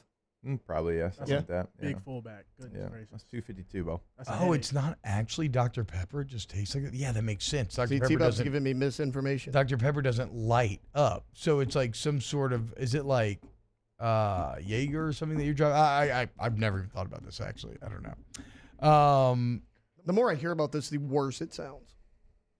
It's not. It's just like taking a car bomb. You just light it and you drop it, and when you drop it in the drink, the flame goes out. Because I was like, oh, hey, you're you not know, I love drinking. You're not Dr. drinking Pepper. the flame.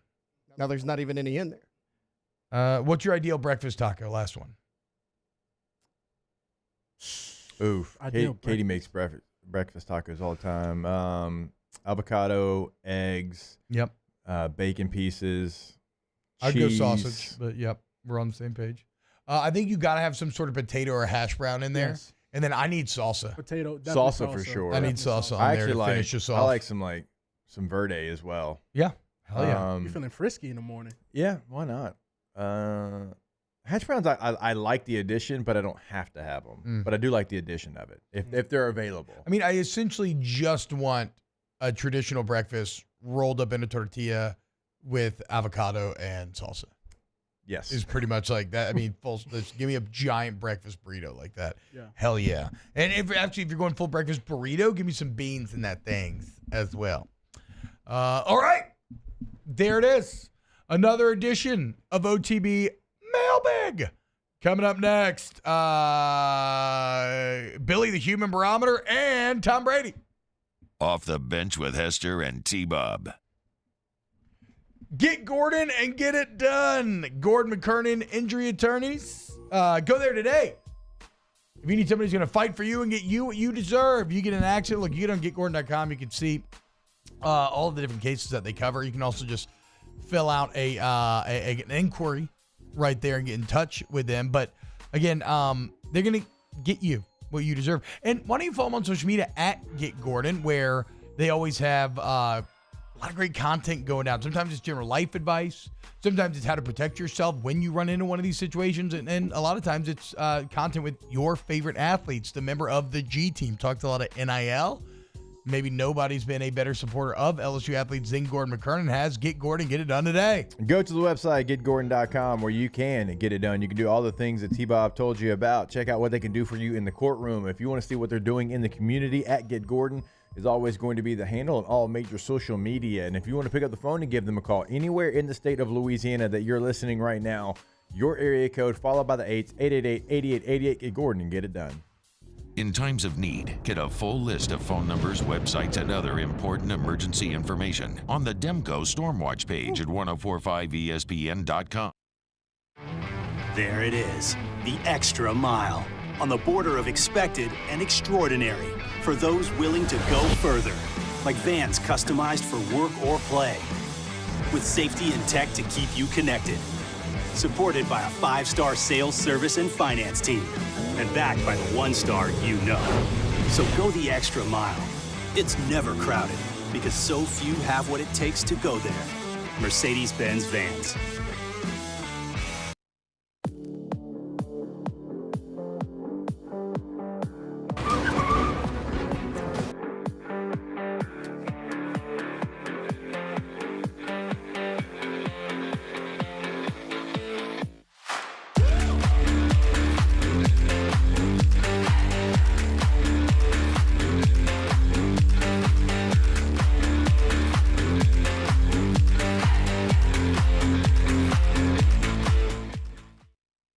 Breck teamed up to reimagine your parks, and you imagined big.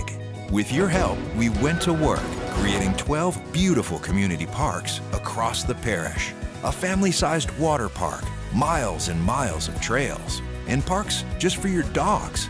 There are more places to splash, to explore, to run wild, and even soar. You imagined, we delivered. Gold. Breck, your #1 park system in the nation. Electricity is all around us, and our families depend on it. Every day is sparked by the power of a cold drink or a warm meal, a movie night, and a comforting light at the end of a dark hallway. From sunrise to sunset, playtime to bedtime, our team is ready to take care of your electrical needs. Even in the case of an after-hours emergency, the light in your life shines brighter with Mr. Electric. Hey, it's Matt Moscona. For years, you've heard me tell you about Insurance Network of Louisiana, helping you find better coverage for less money. But it's not just for your home and auto. They also offer commercial property. So, retail stores, professional offices like doctors, dentists, attorneys, clothing boutiques. Insurance Network of Louisiana can find you better coverage for less money. They service the entire state of Louisiana, and they're local. So call today at 293-0450 or lainsurance.net. Yo, Jake here from my friends over at Community Steel Company located in Gonzales, Louisiana. The local place you can turn to for all of your metal building needs.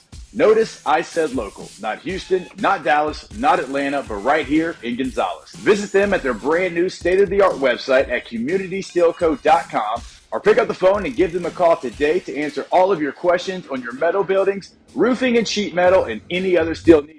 Moscona inviting you to join us for Tuesday's AFR, powered by Sunshine, your hometown John Deere dealers in Louisiana. LSU defensive lineman Dominic McKinley is here, and we'll talk recruiting with Shea Dixon. Join us 3 to 6, 104.5 ESPN Baton Rouge.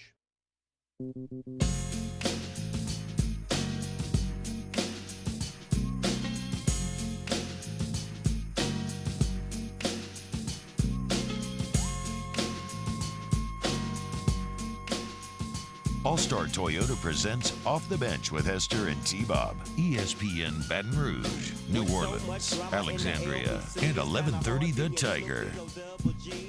And y'all, welcome back. OTB, Tom Brady.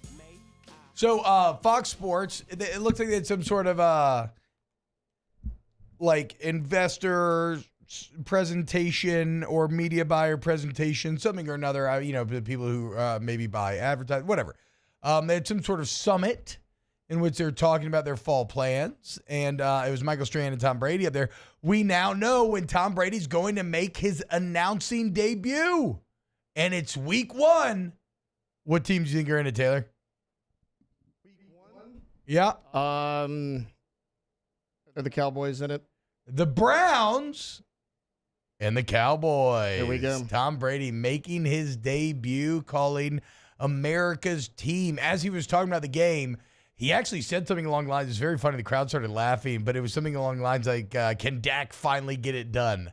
Or something. So it's can he come play for us like in halftime if we're down or something? And so it was, I wanted to play the audio, but we're having like technical difficulties here. But I guess it gets interesting because what he said about Dak was a bit more forward than you generally hear out of the people in that chair. And that's why Brady's so fascinating as a potential broadcaster, is because like he could be real and talk crap about any quarterback and no one could say anything to him. That's exactly what I was about to say to you. Like, there's never been somebody that has been the unquestioned GOAT, right? Yes. But that is who he is because of what he did on the field. We know that when we have the GOAT conversation, it's Tom Brady, and then we start talking about everybody else. So that man can kind of say whatever he wants about any player, and his resume is going to stack up and be better. Like, it's not like Tony Romo is sitting up there or Brock Osweiler or one of the other guys in the booth and Trent Green. Like, that's not the situation. This is Tom Brady that we're talking about. So it's on a different level than anybody else, I think, has ever been before. Yeah, no, I mean, 100%. And he's very close to his playing days still. So, like, not only can he say these things, but he has relationships with all these guys. He's gone toe-to-toe with all of these guys.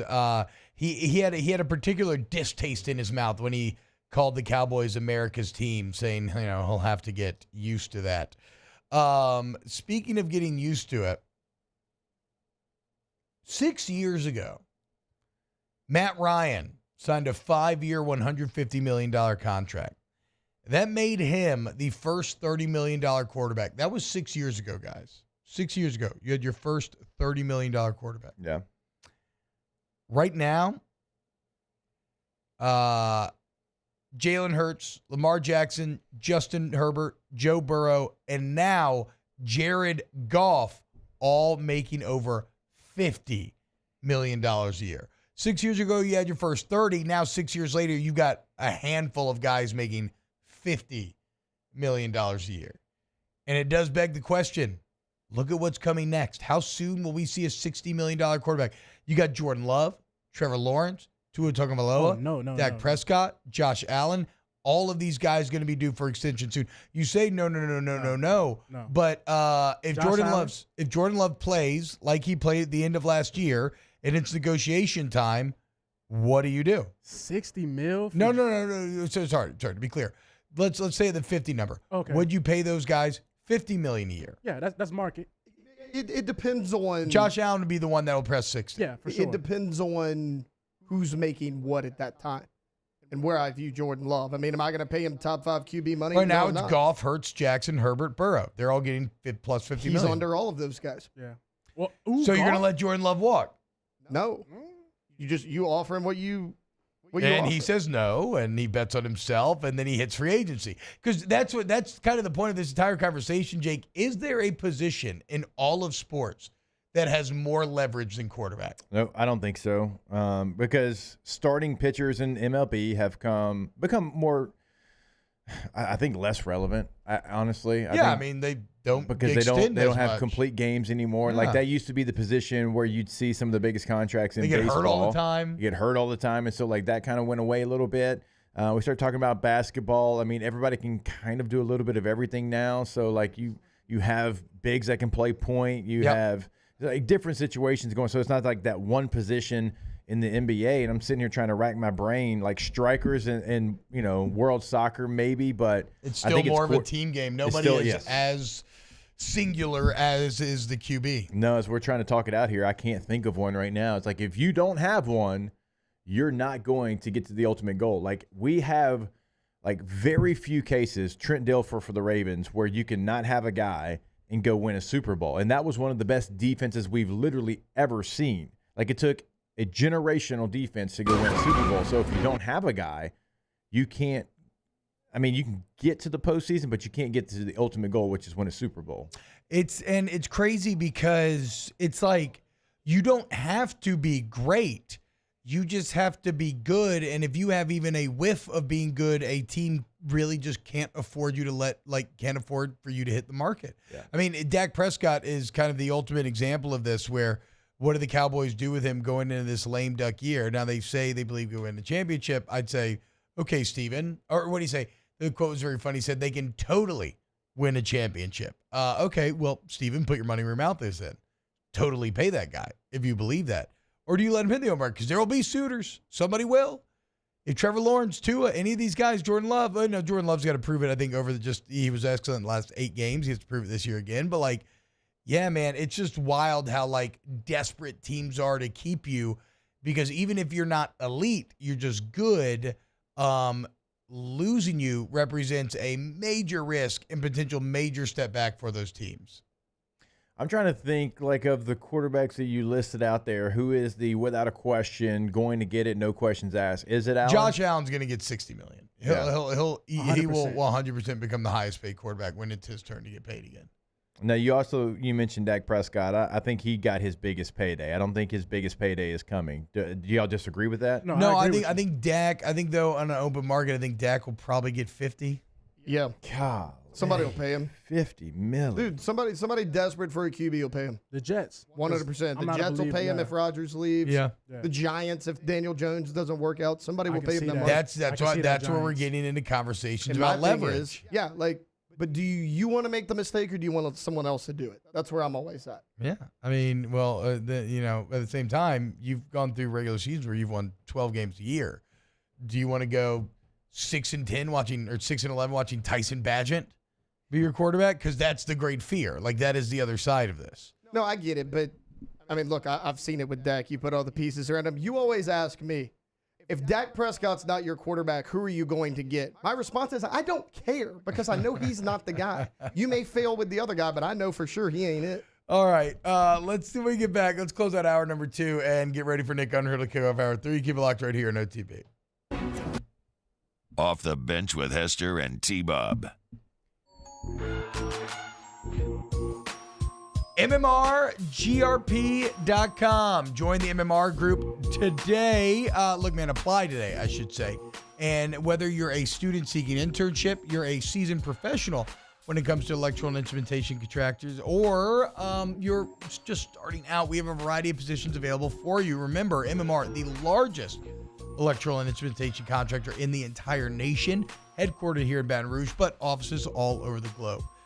If outstanding benefits sounds attractive to you, if a dynamic work culture sounds attractive to you, well, again, apply now at MMRGRP.com. That's MMRGRP.com and ignite your career. You can go to the website that T-Bob just gave you, and he is exactly right. I mean, careers is the first thing that's going to pull up. It's also going to be the first thing that pulls up if you type in MMR Baton Rouge into any search engine, right? Career, not a job. It is right there. Again, first thing that you're going to see. You can also see a list of locations for them all over the place. MMRGRP.com, MMR Baton Rouge on any search engine, MMRGRP.com.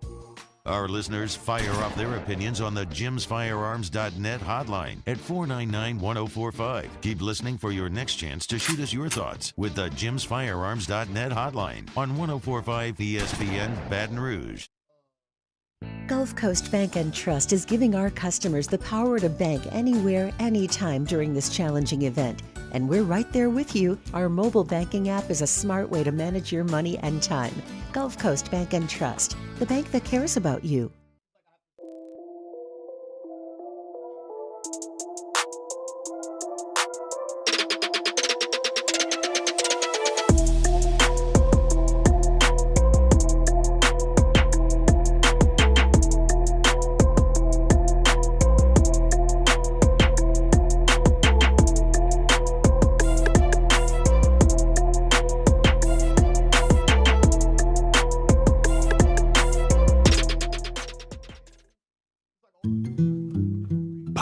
your next project with John Deere Deals by Sunshine. Whether you're working hard or playing hard, our knowledgeable team will help you find the right product for you. Ask us about our amazing tractor package promotions. Learn more about what it means to be powered by sunshine at sunequip.com.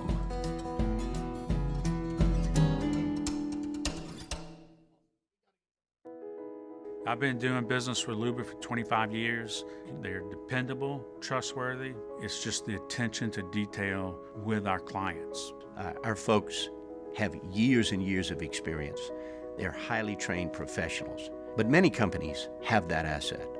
What I'd like to think makes Luba a bit different is that we use those talents in a way that truly is dedicated to serving the needs of the folks who depend on us. Jerry and Benny Payne began Central Plumbing Company out of their driveway in Tanglewood subdivision. 50 years later and 4 generations down the road, we continue to serve Baton Rouge and the surrounding areas for all of their plumbing needs. Residential, commercial, industrial, or hospitality, Central Plumbing is here 24/7, 365. We want to thank our customers, family, and friends for 50 years of success. And looking forward to 50 more.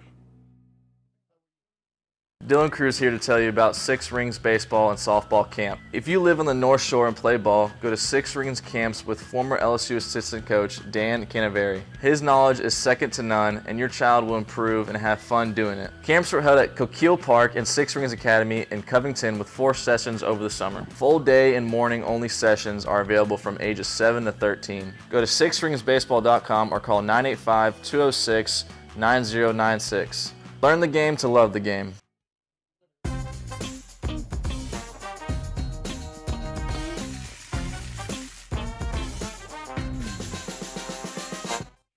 Join us for the Tuesday edition of Live at Lunch. We are at Mike Anderson Seafood, Wesley at Nicholson.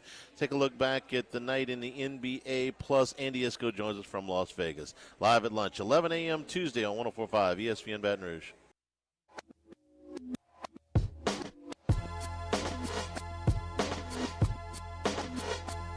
Yeah, this one right here goes out to all the babies, mamas.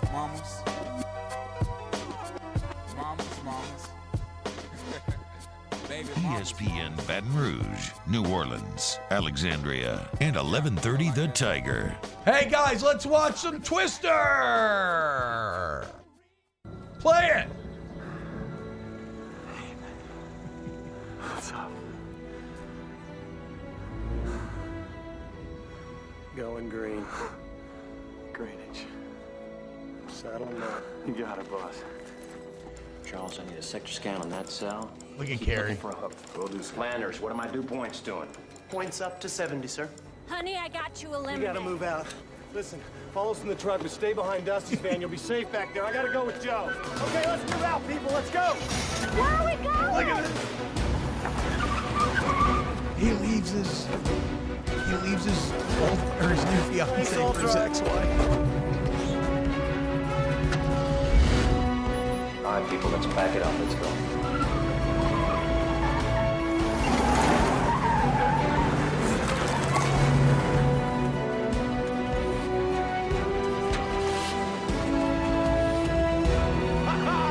It's the wonder of nature, baby!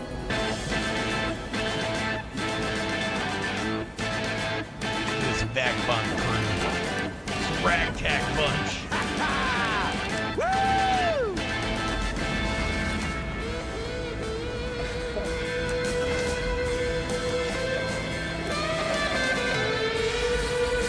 Tell me this is a big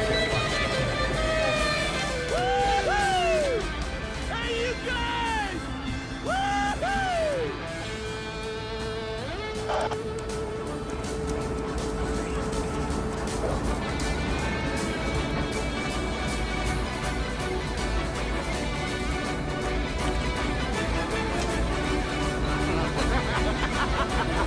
It's this love storm. All right, we can go. That's fine. I needed to see. I thought that I was looking for the part where he says he's got no instincts, but I can't find it online. Either way, simply fantastic. I can't believe Paxton leaves his new fiance to go ride with his ex-wife up front. I mean, his the new end of fiance the movie, who he has leaves her permanently. Yeah, well, yes, I know. But his new fiance who has no experience storm chasing. He's like, hey, I know you're about to. Why don't you drive the vehicle alone into this tornado? I got to go with Joe, my ex-wife. Really incredible stuff there. Shout out Philip Seymour Hoffman as well. R.I.P. dude. Think about it. Paxton and Hoffman. I know. In that scene. Two great ones. No longer with us. Yeah. All right, look, we're going to start off hour number 3 with a little Nick Underhill, a little New Orleans Saints, going over rookie minicamp, what were the biggest takeaways, Clint Kubiak addressing the media for the first time, and then who knows after that what hour 3 shenanigans we'll get into. Keep it locked on youtube.com/1045 ESPN. Again, that's youtube.com/1045 ESPN. Hit the like button, y'all. And we'll see you for hour number 3 on the other side. Off the Bench with Hester and T-Bob. Go to RejuveMeMedical.com. Restore me, refuel me, rejuve me. You want to feel younger, better, stronger? Recapture, I should say, that youthful, energetic feeling that you used to have. Fight the untreated effects of aging. Well, Rejuve Me can do that for you. And they're going to start by getting a free professional estimate, which you get your labs drawn, or free consultation, I should say. And you get your labs drawn, and your body becomes the guide to them customizing a plan for you to get you where you need to be. Maybe it's HRT, maybe it's not. They have plenty over there at Rejuve Me. When you go to the website, top right corner of the site, you get that consultation set up. You can also find a list of conditions they can treat and help you with. Fatigue and insomnia, mood and memory problems, sexual dysfunction, weight gain, whatever it might be. And maybe you don't know. There's a good chance that you don't. Well, they're going to get to the bottom of it over at Rejuve Me Medical. So go ahead and get that consultation set up throughout the state of Louisiana, now also in Mississippi. RejuveMeMedical.com.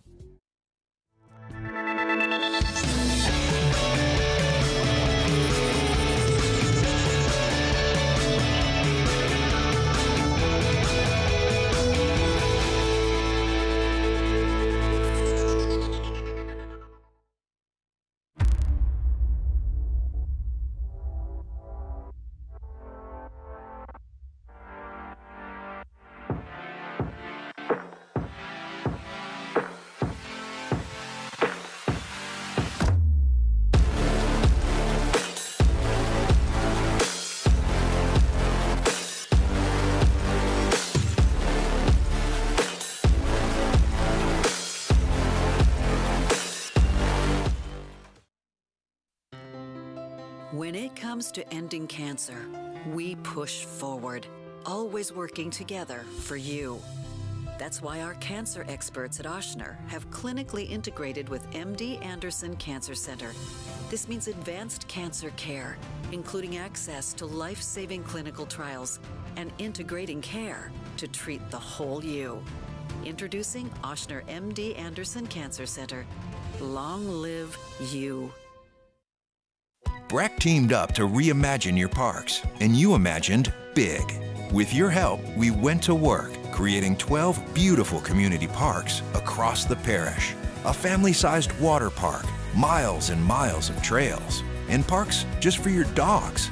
There are more places to splash, to explore, to run wild, and even soar. You imagined, we delivered. Gold. BRAC, your #1 park system in the nation. Electricity is all around us, and our families depend on it. Every day is sparked by the power of a cold drink or a warm meal, a movie night, and a comforting light at the end of a dark hallway. From sunrise to sunset, playtime to bedtime, our team is ready to take care of your electrical needs. Even in the case of an after-hours emergency, the light in your life shines brighter with Mr. Electric. Hey, it's Matt Moscona. For years, you've heard me tell you about Insurance Network of Louisiana, helping you find better coverage for less money. But it's not just for your home and auto. They also offer commercial property. So, retail stores, professional offices like doctors, dentists, attorneys, clothing boutiques. Insurance Network of Louisiana can find you better coverage for less money. They service the entire state of Louisiana, and they're local. So call today at 293-0450 or lainsurance.net.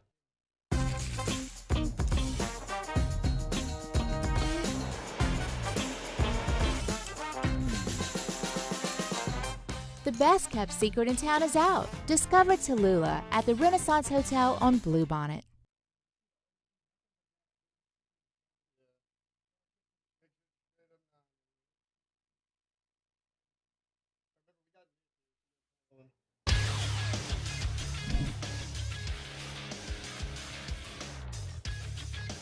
Good morning. It's 9 a.m. here on Tuesday, May 14th. Today in Baton Rouge, expect rainy skies with a high of 91. In hour 3 of today's show, Nick Underhill of New Orleans Football hops on the show. If you missed hours 1 or 2 of the show, you can catch them in the on-demand section at 1045ESPN.com. You can also follow us on Twitter or Instagram at OTB_ESPN. And watch us on YouTube at the 1045 ESPN channel.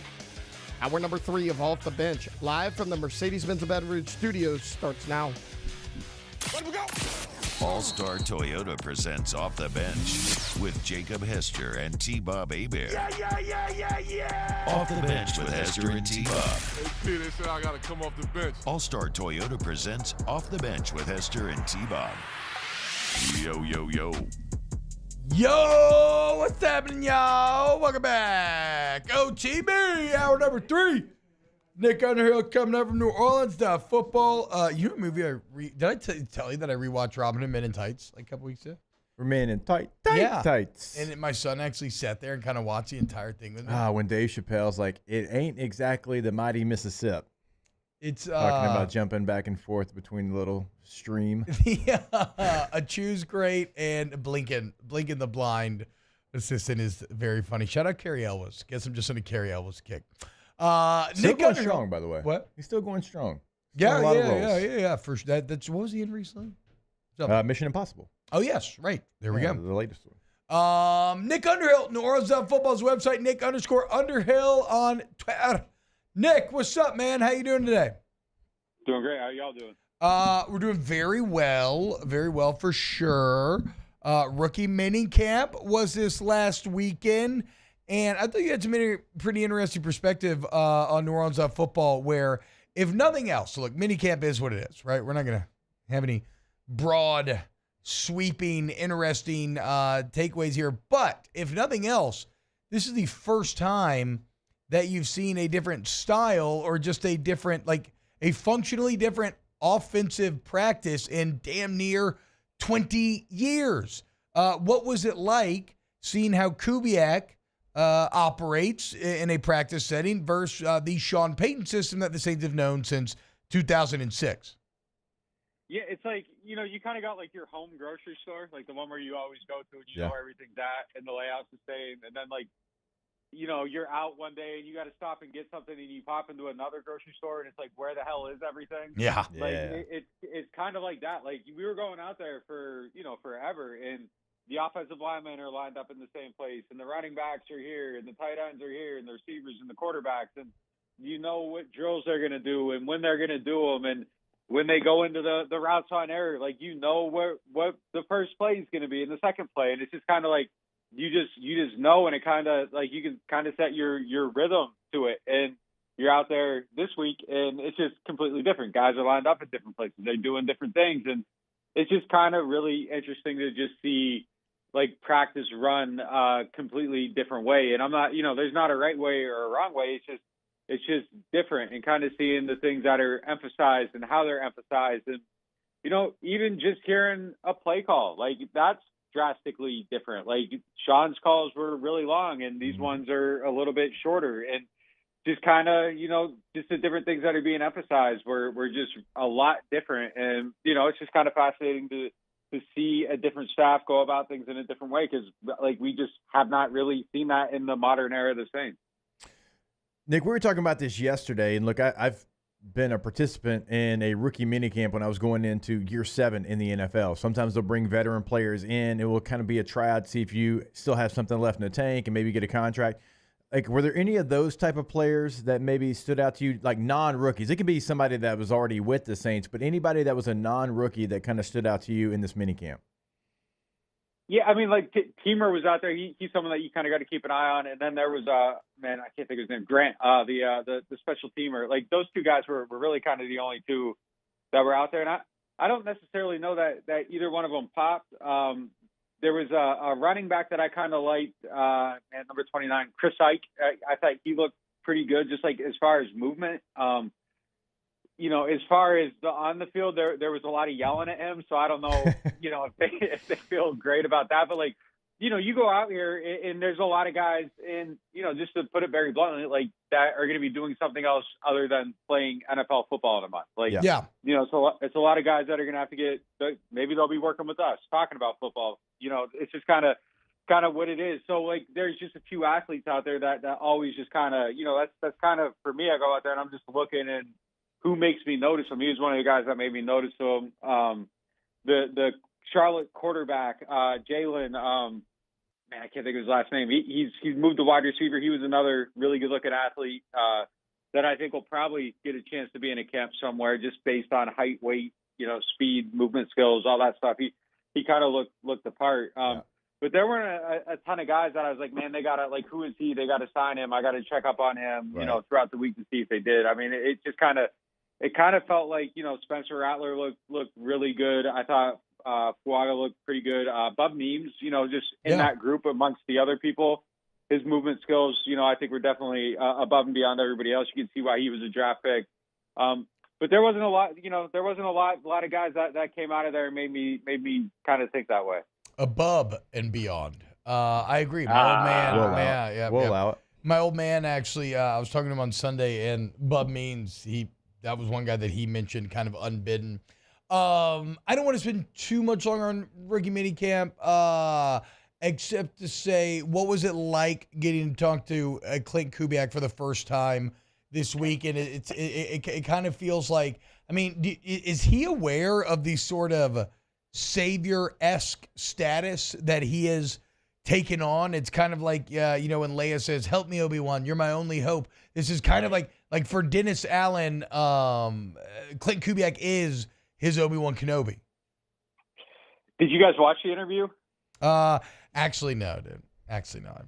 Yeah. I mean, there isn't a lot to say. There isn't a lot to say because there wasn't a lot said. I mean, he's kind of a very subdued personality. And I think he was actually protecting against like the hype aspect of it, because every time like a question comes up, he's trying to say as little as possible. So there's not, he's kind of he's guarded, and I don't think that we're ever going to come on here and be like, man, like he really kind of like pull back the layers of the onion there. Like it's not going to be something that happens.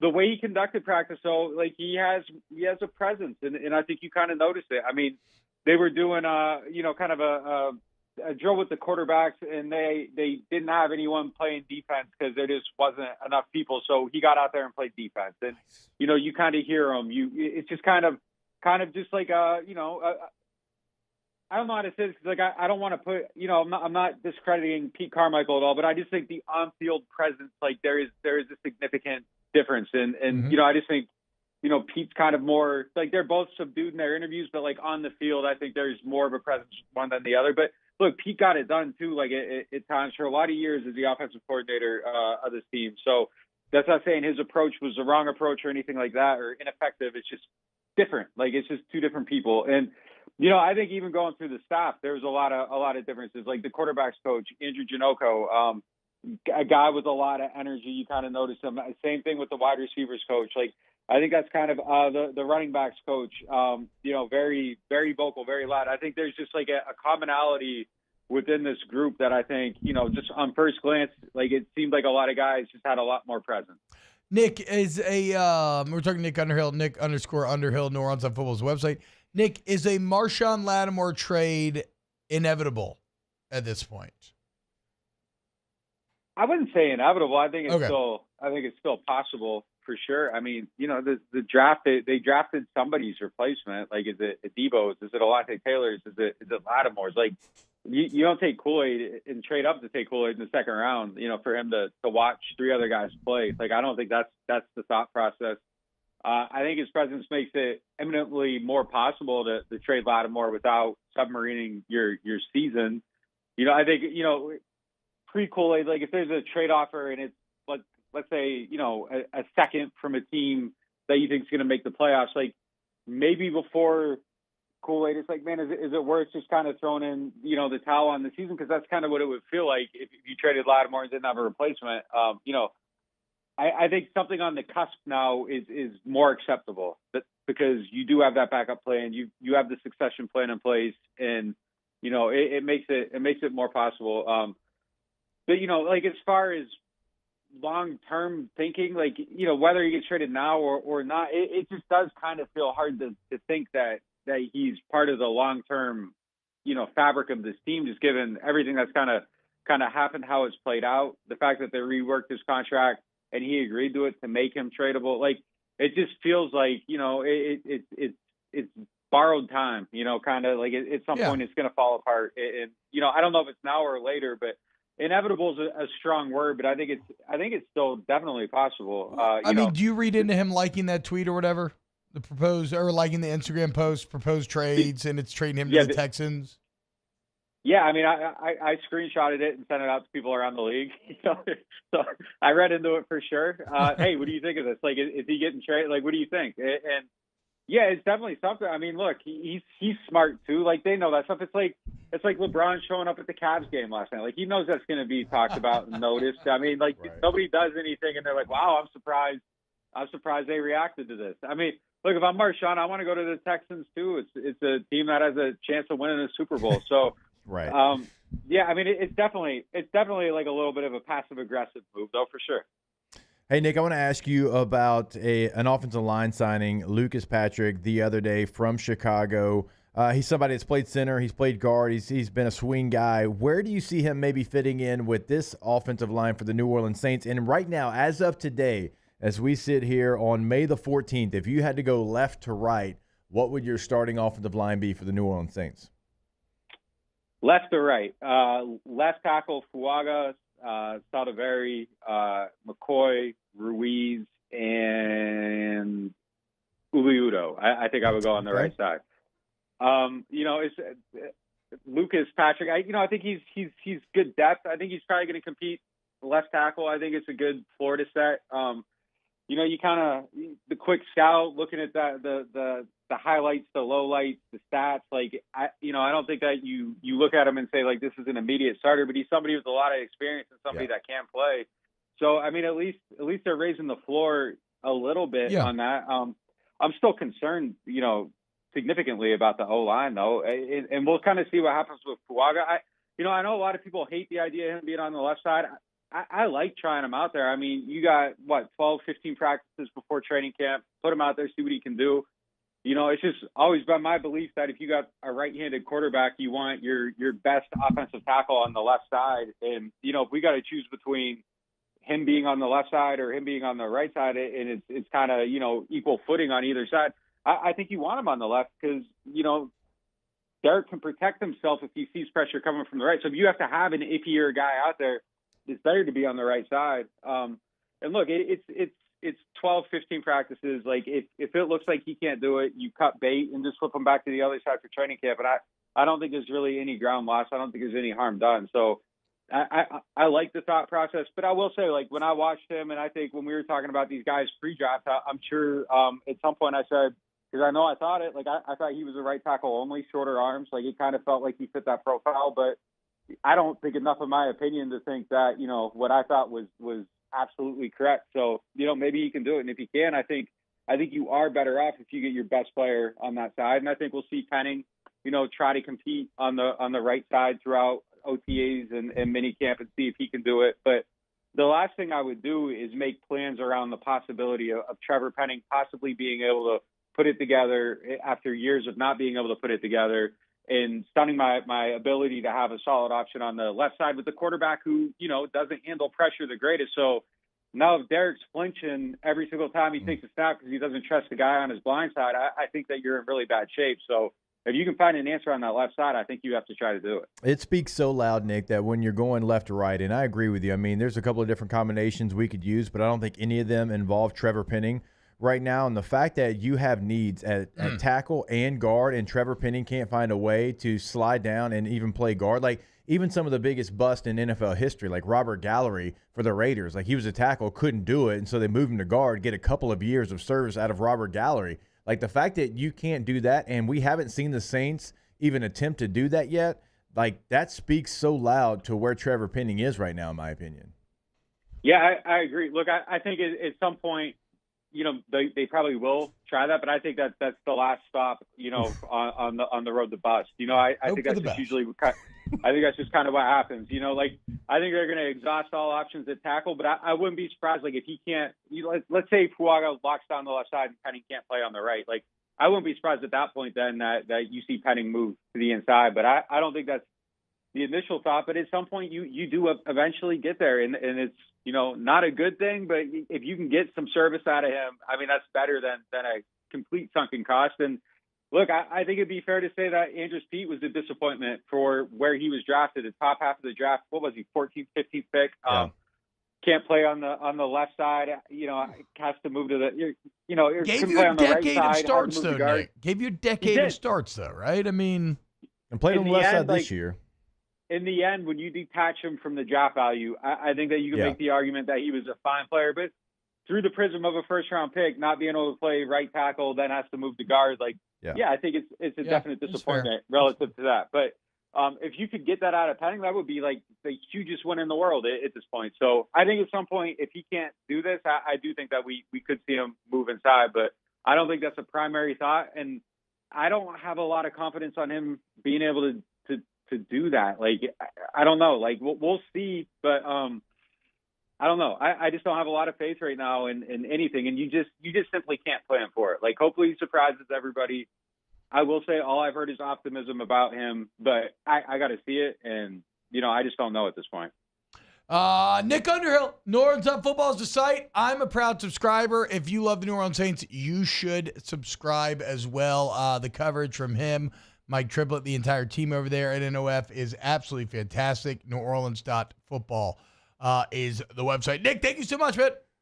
Yeah, appreciate you guys. Take it easy. Take it easy. Nick _Underhill on Twitter. I'm not trying to besmirch Trevor Penning as a man. I'm really not. But what happened? That's a hell of a setup. But what happened? What happened to the mauler that you and I saw with our own eyes about 5 feet away from him in Mobile at the Senior Bowl? Remember when he was going against Oklahoma, Ohio State, Clemson, big programs, one-on-ones, pass pro and individual one-on-one, run blocking drills, where he was a mauler. Yeah, that's something you knew he was from day one. How many people from that Senior Bowl made it in the league, though? We need to go back and look. That's a great point. It's a great question and very fair question. We'll go back and we'll see who those players were. We were more concerned at the time with the logo probably on the side of their helmet. But what happened to that guy that was finishing every single drill? And I ask that question because that's what a guard can do for you. If you can't live on an island, okay. But if you play guard, you're protected on both sides. If you're a mauler in the run game, which it looked like he was going to be, you can play guard for a very long time. And the fact that they haven't, with a guard need, right? Right guard right now is a first-round pick as well, and he's had a lot of misses in his career. Cesar Ruiz has. But left guard's wide open. And the fact that you have this first-round left tackle that you're not even mentioning right now playing that tells me that either he is the right tackle from day one or he's so bad right now that they can't imagine even playing guard. Look, I'm still holding out some hope for Penning. I mean, again, I do too because I saw potential there. Yeah. And I haven't seen any of that potential in an NFL uniform on the NFL field yet. What year would that have been? Now, looks like the highest-ranked D lineman at that Senior Bowl that year was Devontae Wyatt out of Georgia. Okay, see, I said Georgia. Fedarian Mathis was there. I'm going to look up the roster. Neil Farrell was there. Why does Fedarian Mathis stand out? Is that Alabama? Okay. Neil Farrell was there. No, I didn't see him against Neil Farrell, but I'm going to look up the 22 roster, and I'm going to see because, again, yeah, it was a Kenny Pickett year because, my God, did we talk about hand size that entire Senior Bowl. Sorry, I was thinking of Farrell. What?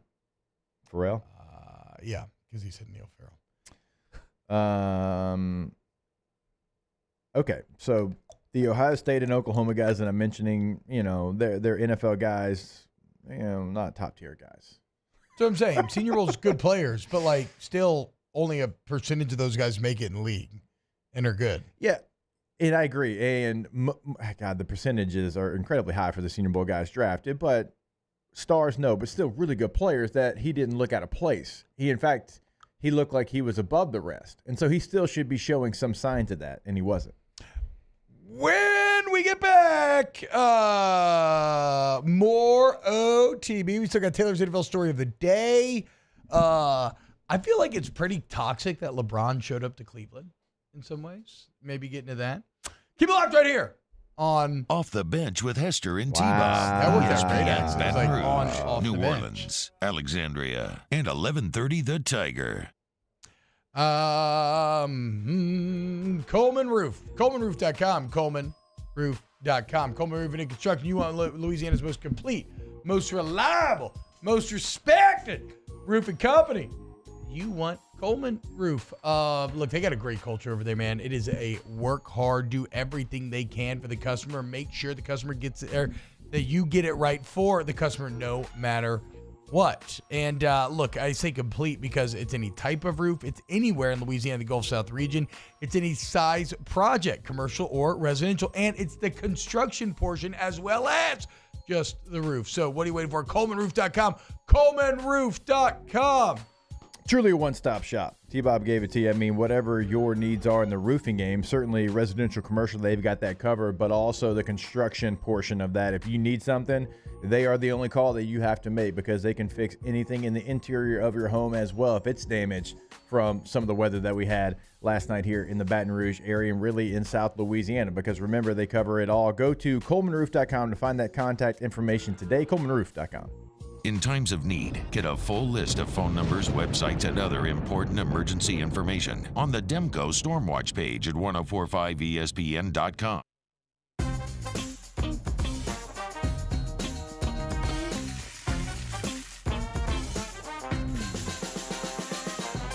The best kept secret in town is out. Discover Tallulah at the Renaissance Hotel on Bluebonnet. The Windsor Senior Living Community in Mandeville, Louisiana is a beautiful, vibrant apartment community geared toward seniors. They are nestled right in the heart of Mandeville, where seniors live a more carefree lifestyle in spacious apartments with the peace of mind that comes from having a little extra help. Call the Windsor at 985-624-8040 to schedule a lunch and tour. Come see how the Windsor can be your passport to peace of mind. Yo, Jake here from my friends over at Community Steel Company located in Gonzales, Louisiana. The local place you can turn to for all of your metal building needs. Notice I said local, not Houston, not Dallas, not Atlanta, but right here in Gonzales. Visit them at their brand new state-of-the-art website at communitysteelco.com or pick up the phone and give them a call today to answer all of your questions on your metal buildings, roofing and sheet metal, and any other steel needs you or your business need at 225-647-2020. Power up your next project with John Deere Deals by Sunshine. Whether you're working hard or playing hard, our knowledgeable team will help you find the right product for you. Ask us about our amazing tractor package promotions. Learn more about what it means to be powered by Sunshine at sunequip.com.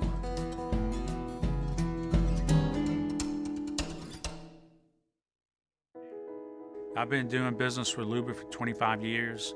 They're dependable, trustworthy. It's just the attention to detail with our clients. Our folks have years and years of experience. They're highly trained professionals, but many companies have that asset. What I'd like to think makes Luba a bit different is that we use those talents in a way that truly is dedicated to serving the needs of the folks who depend on us. Jerry and Benny Payne began Central Plumbing Company out of their driveway in Tanglewood subdivision.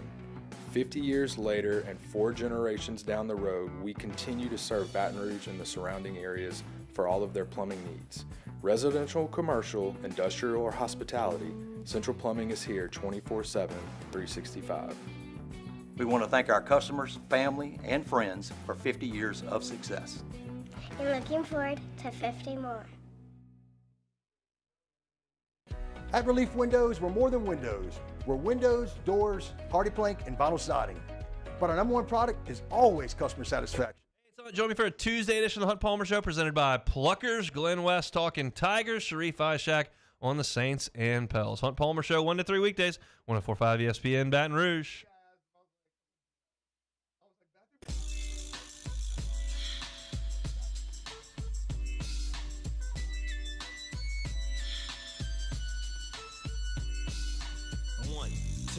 All-Star Toyota presents Off the Bench with Hester and T-Bob. ESPN Baton Rouge, New Orleans, Alexandria, and 1130 The Tiger. What up, yo? Welcome back to number 2 of OTB. Rolling right along here. Hey, Ryan, CentralPlumbing.org, CentralPlumbing.org, 925-8552. All your plumbing problems, hit up Central Plumbing, okay? Or bathroom remodels, tankless water here, anything like that. They've been in it for 50 years. Okay, they got flat rate pricing. They got great warranty. Everybody's licensed, bonded, and insured. You're not going to hit them with a problem they don't know how to solve. So your one-stop plumbing shop remains CentralPlumbing.org.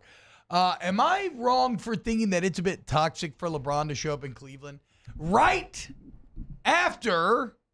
Because here's the deal, okay? Nobody has an X that looms as large as LeBron James. And then finally, Cleveland wins what? Their first playoff series since LeBron 92, but yeah, not featuring LeBron. Yeah. It's something insane, right? It was 31 years. Okay, 31 years, exactly, 31 years, and it's with their new nice boyfriend, Donovan Mitchell, who didn't play in the game. Great guy. I'm not talking about last time. I know. I'm talking about, but like that. You know, they got a new boyfriend finally.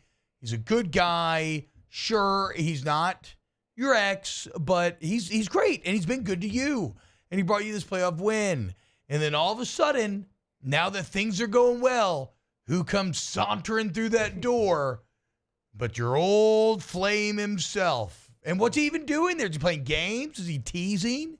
Is he trying to say, oh, you know, if you draft my son, I might get back with you? I thought it was, at first I was like, oh, that's a nice moment. And then I sat down and thought about it. I was like, I don't think that's actually a nice moment. I think that is an ex trying to make this new guy and this new relationship feel a bit insecure about one another. I agree. And I'm usually one of the people that's like, and I love LeBron, to be clear. The media kind of nitpicks what LeBron does a lot of times. But no, I'm with you. Like, and he's made a couple decisions late where I'm like, I don't know if I'd have done that. But yeah, I think it was a really bad look. Like, you're still under contract, technically.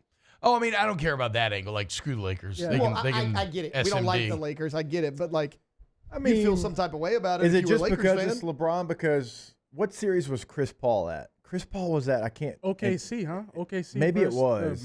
He's played for a lot of teams. No, I get Clippers that. versus Mavs. Was it Clippers? Yes, Clippers versus Mavs. He was there. Yeah, I mean, that's fine. He was courtside. Yeah, that's fine, though. See, the way I feel about it, if LeBron was in the suites, it's cool. But since he's courtside, like, now everybody sees He did have a bottle of wine under his shirt. Yeah. Man after my own heart. But no, I mean, no, yes, he is literally like right there, middle of the court. Oh, what's up? Yeah.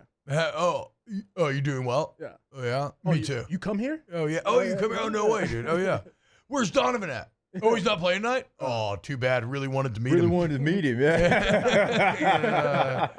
Get the hell out of here, LeBron. So you think because it's LeBron, because it's this gigantic sports figure that, you know, is the face of basketball, has been for 20 years, it's because it's him? Because you don't No, I care think that Chris Paul it's did because because Chris Paul never won championships. Facts. Chris Paul chased one. I feel bad for him. I love CP3. But I mean, Chris Paul and LeBron are not near the same level. And granted, the Clippers don't have some like great franchise where actually, I mean, you could whatever. You want to make the argument that Chris Paul's the best Clipper ever? I think maybe you could actually do that, but nobody's really gonna care. Like LeBron brought a champion. It's hometown. It's his hometown team, his childhood sweetheart. The house he built. Yes, he brought a championship there. And they finally showed that they probably proved to themselves that they can heal, that they can have success without him, finally starting to get over their ex, and he comes sauntering back through the door. It's just a very funny, dynamic to kind of think about. I will say this on the Bronny front. People are hating on him so much that I'm starting to feel bad for him, where now I hope Bronny's awesome. I don't see how that's going to be possible. Hey, they had the 3-point shootout for the NBA draft prospects. How'd he do? Finished second overall. Okay, I was going to say because 19 of 25 from 3. So he is he's apparently a little over 6'1".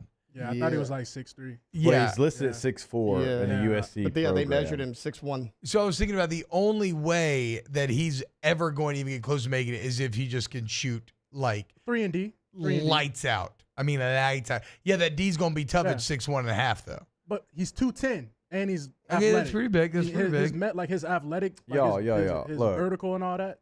He scored 5 points a game for a bad USC team. Oh, that's true.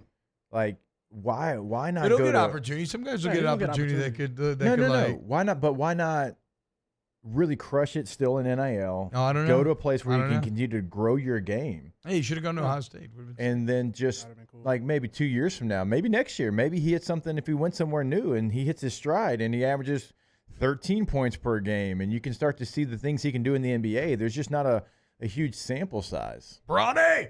I just kind of, well, maybe it's because like he knows he's going to make the team no matter what. So he's like, I might as well start trying to learn how to play in the NBA.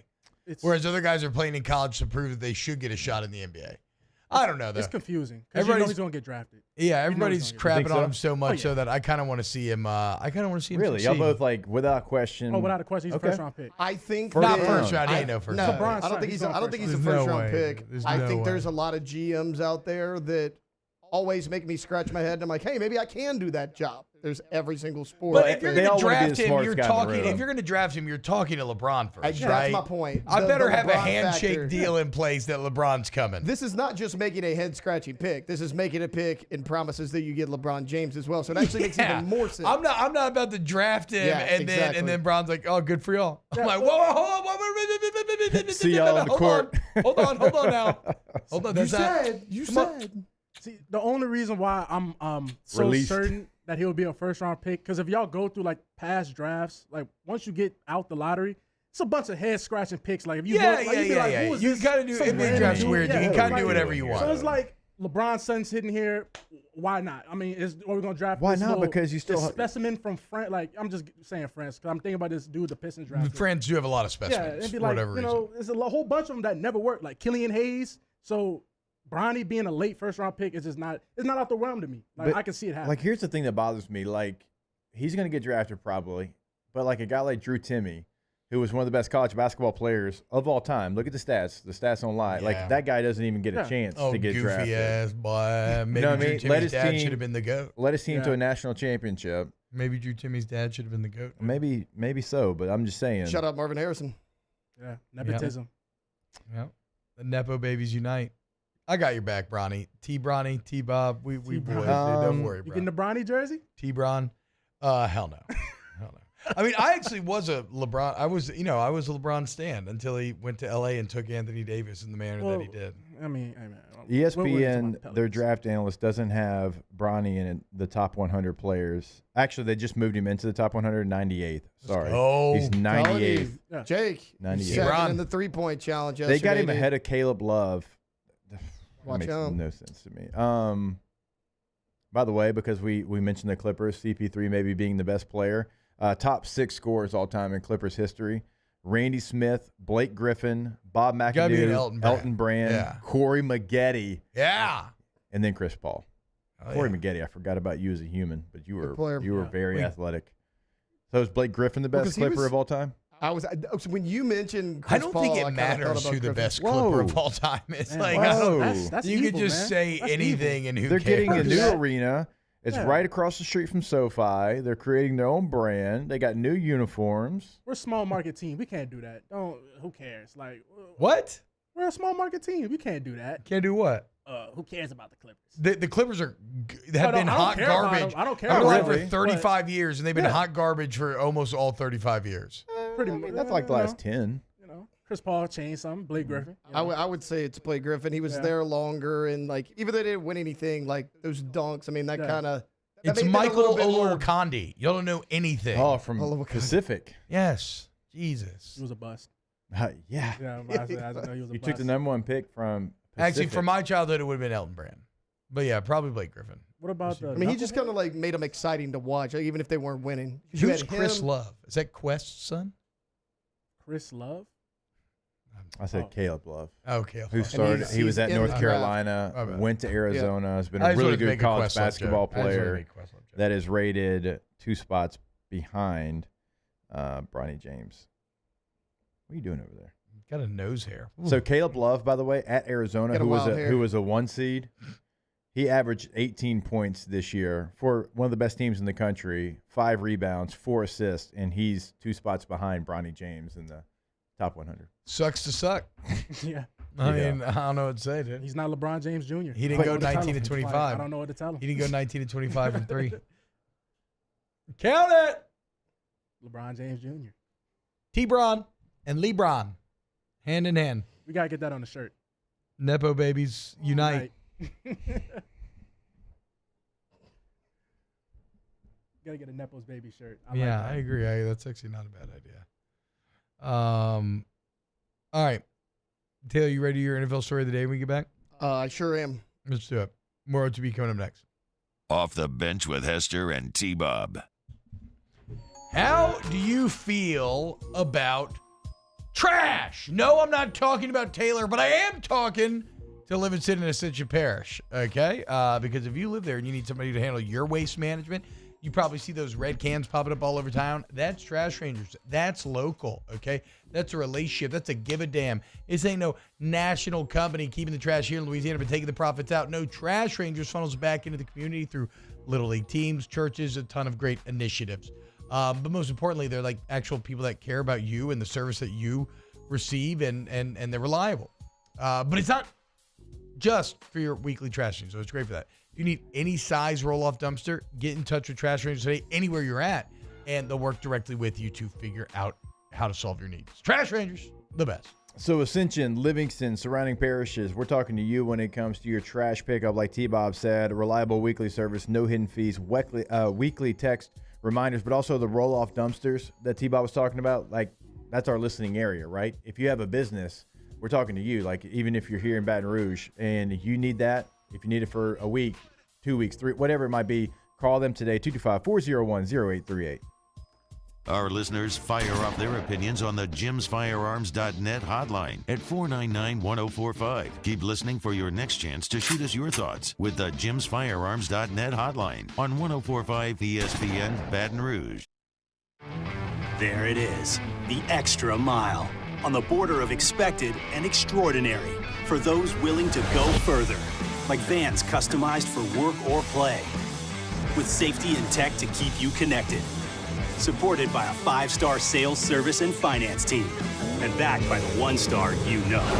So go the extra mile. It's never crowded because so few have what it takes to go there. Mercedes-Benz Vans. Gulf Coast Bank and Trust is giving our customers the power to bank anywhere, anytime during this challenging event. And we're right there with you. Our mobile banking app is a smart way to manage your money and time. Gulf Coast Bank and Trust, the bank that cares about you. At Relief Windows, we're more than windows. We're windows, doors, hardy plank, and vinyl siding. But our #1 product is always customer satisfaction. Visit us online at reliefwindows.com. Oh, by the way, we do shutters too. Farming is a way of life for us. It's not something we get up in the morning and dread going do. It's just something we go to bed at night looking forward to getting up to go do. John Deere equipment is what we as farmers strive to have. So it's in your blood, it's in your veins. It's just a part of who you are. Green is what we want to be in. The other tractors were acquired to patch it up to get to where you want to be. Where we want to be is in John Deere. Flip the switch and learn more about what it means to be powered by sunshine at sunequip.com.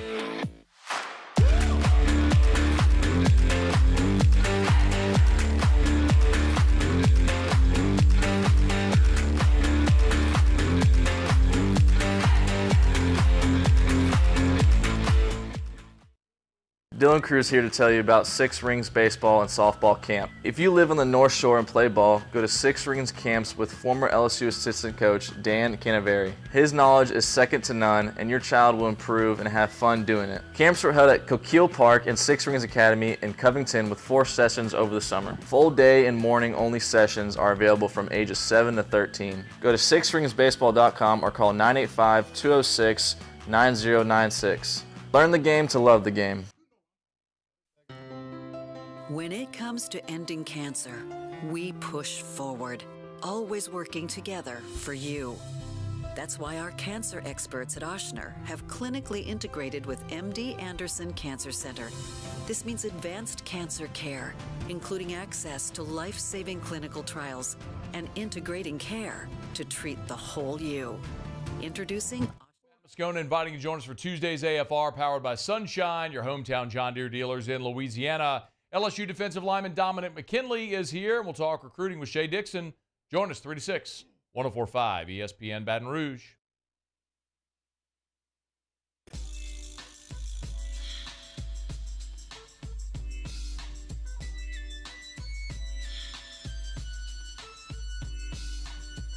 All-Star Toyota presents Off the Bench with Hester and T-Bob. ESPN Baton Rouge, New Orleans, Alexandria, and 1130 The Tiger. Dwayne The Rock Johnson. Y'all see Miami's new locker room? They now have the Dwayne The Rock Johnson locker room. And it's pretty badass. Looks like The Rock donated a lot of money to the U there to get the locker room named after himself. Which, one of the worst takes I've ever seen in my entire life was like, I can't believe they named him. They've actually NFL football players there. I'm like, what? Guys, an NFL football player means nothing when lined up against The Rock, like a true worldwide superstar. Well, and also, like, he paid for it. If they wanted their name on it, they should have paid for it. Yeah, and then they can't because they're not The Rock and they don't have like hundreds of millions of dollars from acting and pimping tequila. God, I'd be such a good. I could advertise the hell out of tequila, dude. Somebody go in with me and let's make our own tequila. Little tequila bitch, OTB. Something there? No. Taylor, give me your NFL story of the day. So you guys earlier were talking about Jared Goff getting a big contract. Unfortunately, for everyone in here that is a Saints fan, the Tampa Bay Buccaneers re-signed Antoine Winfield Jr., and they didn't just re-sign him. They have made him the highest-paid defensive back in NFL history. 4 years, wow. $84.1 million deal. $45 million of it is fully guaranteed, which is the most fully guaranteed ever given to a safety. And, when I was looking at this yesterday, I was like, was he worthy of that money? I think he is. I mean, you look at it, 384 tackles in 4 seasons, and one of them was that COVID season, which was his rookie year when they won the Super Bowl. He has 15 sacks in 4 years from the safety spot, including 6 last season, 7 interceptions as well. This is a guy that, when he came into the league, they were like, oh, hey, Antoine Winfield Jr. has a kid, little undersized guy, and he has been phenomenal. I mean, he can go down and play the nickel. He can play both safety spots. I think this was a really good signing to lock this guy up long term. So he is now the highest paid safety in NFL history. Is this really the top NFL? Yeah, okay, that makes sense. Yeah, okay, never mind. I was going to say, Antoine Winfield doesn't feel like it should be the top NFL story of the day, but if he's the highest paid defensive back ever, yes, I would say that probably. Well, and it ties in with Jared Goff, who got a $212 million extension. More like Antoine Losfield. They go suck. Well, yeah, probably. I was going to go Antoine Lose Pitch, but is that better or worse than Loosefield? Worse. Okay, so I was right. I feel like I feel like you just did all of this just to talk about your Bucks. No, we're going to say this one more time. One more time. Mm-hmm. I am not a Tampa Bay Buccaneers fan.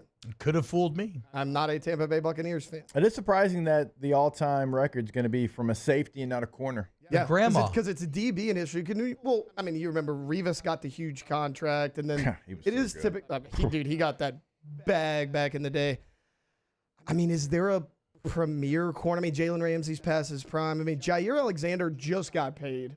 But again, he kind of reset the market, so they wanted to give Winfield Jr. more than that. As far as who's next up, I mean, Sauce Gardner. Yeah, maybe. Sauce, not maybe, right? Sauce yeah, definitely get paid. 100%. He'll get us there. What But about that's L'Jarius a couple Sneed? years down the road. What did he end up getting paid this offseason? He didn't get bag that. like that. Damn. He got paid. More Should've than got the Chiefs paid was more. willing to pay him, but he didn't get, Yeah, no, I feel like you should have 15 paid him more. sacks from the safety position in 4 years. 6 last year. Man.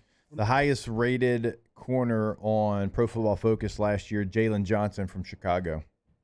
Sauce Gardner was 3. Who's 2? Who's 2? Deron Bland, and I knew Taylor was Really? going to have a take on Deron Bland, so go ahead. He can play, man. They got to lock him up long term as well. He's one of those guys that, is nearing the end of his first contract, and he only played last year because Trayvon Diggs went down with that injury. He was kind of a rotational piece, but, you got to lock him up long term. So Derek Stingley Jr. was seventh. Yeah. Seventh best corner in football, according to Pro Football Focus. There's another former LSU Tiger that came in at number 5. Anybody want to guess who it is? Christian Fulton. Wait. He signed with the Chargers. but Rating? No. Yeah, Or like grades. stat? They're Okay. grades. 'Cause I was The grades thinking from it- Pro I was Football thinking it can't be Focus. Trey White. He Number missed too much 5 time. corner overall last year, Pro Football Focus. Greedy Williams. And it's not Derek Stingley definitely Jr. not be Deontay Greedy Jackson. Williams. Definitely won't be Nope, Deontay nope. Jackson. Cornerback? Duran exciting. Is it Trey White? Nope. No, it got to be like No. Cordell Flott or No, something. he's going some sort of. Oh wow. Cordell Flott. Wow. All right. I can't trust his rating no more. No, Cordell Flott played really well last year. I mean, top 5 corner? But see, here's the thing. You're thinking of like Madden ratings and Yeah. like what he's supposed to be. Like these are people watching tape and actually grading off what he did on the field. Like, Where's Surtain? Yeah, Jordan. I mean, where's Surtain at? he's top. I think he's 8th. Okay. I'm about to say, if he wasn't top 10, all right. Yeah, he's 8th. Where's Trayvon Diggs? I think. Oof, I don't see old Trayvon Diggs. Yeah, he sucks. hurt a I lot. don't- It just only has top 10. I don't see him there, Bo. Don't see him. Cordell Flott. And don't he play for the Giants, if Yeah. I'm not mistaken? Yeah, Cordell plays a lot in the slot. Flott in the Okay. slot, right? That was his thing. Perfect. I mean, he was great at it here. Yeah. Great out. An A+. How about it? Flott corner. See, when I just Like think of Surtain got Flott, an A as well, like Yeah. to your point. That's what I was thinking. I'm like, when I think of top corner, Surtain got to be in that He's one of discussion. them. Yeah, He's- he's I think definitely he's in that. fringe guy. Okay, yeah, all I mean, right. top 3. Oh, no. okay. I didn't mean like fringe. When we get back, let's close out the show a little Ask the Bench. Off the bench with Hester and T-Bob. All-Star Toyota Baton Rouge, All-Star Toyota Baton Rouge, All-Star Toyota Baton Rouge. One more time, All-Star Toyota Baton Rouge.com. If you want to go to the website where you can explore some of the vehicles they have on offer, you can go ahead and custom order the All-Star Toyota Express right there from the website if you so wish. And you can explore the great deals that they got going down, guys. Remember, if you need a service, you need a body shop, the All-Star Toyota Service Center is available to all makes and models, not just Toyotas. So, what are you waiting for? Go to All-Star Toyota Baton Rouge today.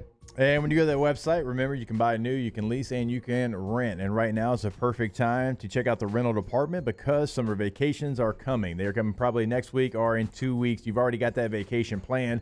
Go ahead and plan your vehicle. Reserve it today. Everything is available. That's one of the great things. It's not just 3 or 4 vehicles. It is a full fleet that is available in that rental department. So go to the website, find your rental today, All-Star Toyota of BatonRouge.com. In times of need, get a full list of phone numbers, websites, and other important emergency information on the Demco Stormwatch page at 1045ESPN.com. When it comes to ending cancer, we push forward, always working together for you. That's why our cancer experts at Ochsner have clinically integrated with MD Anderson Cancer Center. This means advanced cancer care, including access to life-saving clinical trials and integrating care to treat the whole you. Introducing Ochsner MD Anderson Cancer Center. Long live you.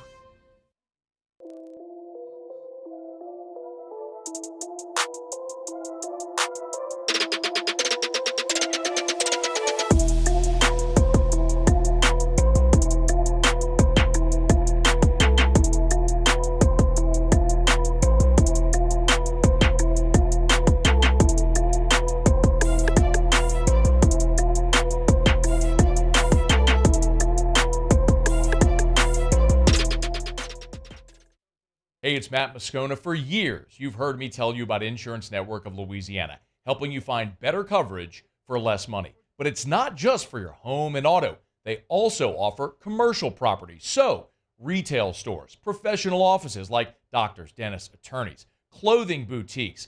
Insurance Network of Louisiana can find you better coverage for less money. They service the entire state of Louisiana, and they're local. So call today at 293-0450 or lainsurance.net. Yo, Jake here from my friends over at Community Steel Company located in Gonzales, Louisiana. The local place you can turn to for all of your metal building needs. Notice I said local, not Houston, not Dallas, not Atlanta, but right here in Gonzales. Visit them at their brand new state-of-the-art website at communitysteelco.com or pick up the phone and give them a call today to answer all of your questions on your metal buildings, roofing and sheet metal, and any other steel needs you or your business need at 225-647-2020. Power up your next project with John Deere Deals by Sunshine. Whether you're working hard or playing hard, our knowledgeable team will help you find the right product for you.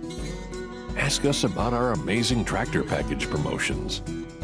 Learn more about what it means to be powered by sunshine at sunequip.com.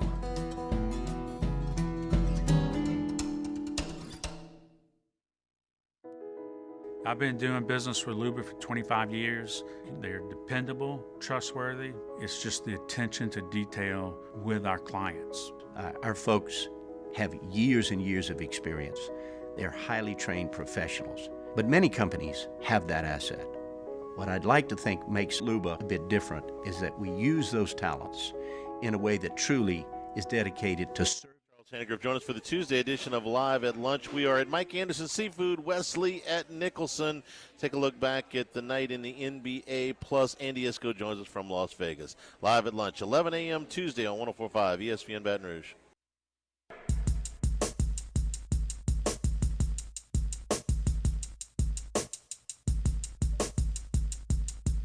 All-Star Toyota presents Off the Bench with Hester and T-Bob. ESPN Baton Rouge, New Orleans, Alexandria, and 1130 The Tiger. CentralPlumbing.org, 925-8552, CentralPlumbing.org, CentralPlumbing.org, 925-8552 for all your plumbing needs. Hit up Central Plumbing, 50 years in the game. Ask the Bench. Brought to you by Cold Curse Light, Vizzy Hard Seltzer, and Blue Moon Light Sky Citrus Wheat. Taylor, would you describe T-Bob as a power bottom in y'all's relationship? 100%. Yep. I don't know that I would describe myself like that in my personal life, but in this relationship, yes, kind of so. And I think that's the only Ask the Bench question we have right now. Let me refresh my chat. Taylor, you'll know this information. Isn't the running back from Calvary Baptist, isn't he committing either today or sometime this week? Yeah, I think it's actually this afternoon. Okay. Good player. I mean, LSU already has two highly touted running backs in this class. I wonder if that's going to be something that keeps him away from LSU or if he just joins the competition. What do you think, Taylor? I would think it would keep him away. Okay. All right. Ask the Bench, T-Bob, do you got the Disney Visa? What's that? The Disney credit card or like a Disney travel visa where I can just live there and work there? I would prefer it to be the latter. I've been I'm actually scared of people that work at Disney World. I am. Why? Because they're so happy? Yeah, because it's just like there's no way that this has been going on for so long with no type of cracks in the armor. Like it's just feel like there's something mysterious going on behind closed doors. Yeah, good. But you present a united public front. And that's just it's Who like cares what's going on behind the scenes? You think them people in the Mickey Mouse costume happy? Hey, how about this power move? Well, being a character's hard, so they're not unhappy. In South Florida, it's hot, man. No, it's awful, but I'm saying it's very competitive to try to get that job in the first place. You always talk about it's good to be the man, T-Bob. Yeah. I was reading the other day. So Tinkerbell and Mickey Mouse used to stand outside of like Main Street on Magic Kingdom. Yeah. They pulled Tinkerbell. Her line was too long. Mickey got upset. Whoa. Yeah, what is it? They just moved her to a different spot. All true? the girls were lined up to take pictures with Tinkerbell, and they moved her to a different spot. I mean, look, it ain't the House of Tink. It's the House of Mouse. Okay, show some respect. I mean, Trouble in Paradise. Get the hell out of here. Is that Les Miles or Mickey Mouse? The impressions are the same. Hashtag Ask the Bench. Can we get Jake to start a sports anime? There's plenty of great ones. I don't know any sports anime. No. Blue Dot? Blue Lock. Blue Lock. What's it about? Soccer? Soccer. Okay, there you go, Jake. Blue. I know. Soccer. Two of your favorite things. Yeah, you lose me in the anime.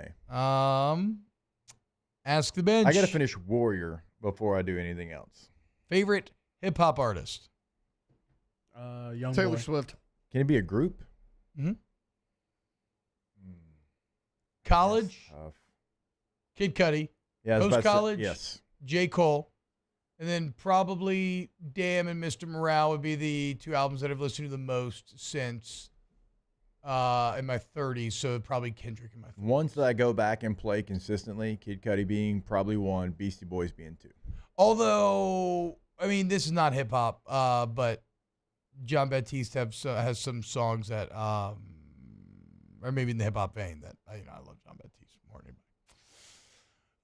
Ask the Bench. Game day week 1 is Texas A&M versus Notre Dame. Good decision. No. That's a great It decision. should have been Georgia Clemson. We were just talking about that earlier. Why? Georgia's going to smash Clemson. Who gives a damn? Okay, what in the hell has A&M or Notre Dame as a program done in the last 10 years? I get the that should be a competitive game. Just made that should be a competitive game. Tyler from Spartanburg curse on this show. Yeah, good.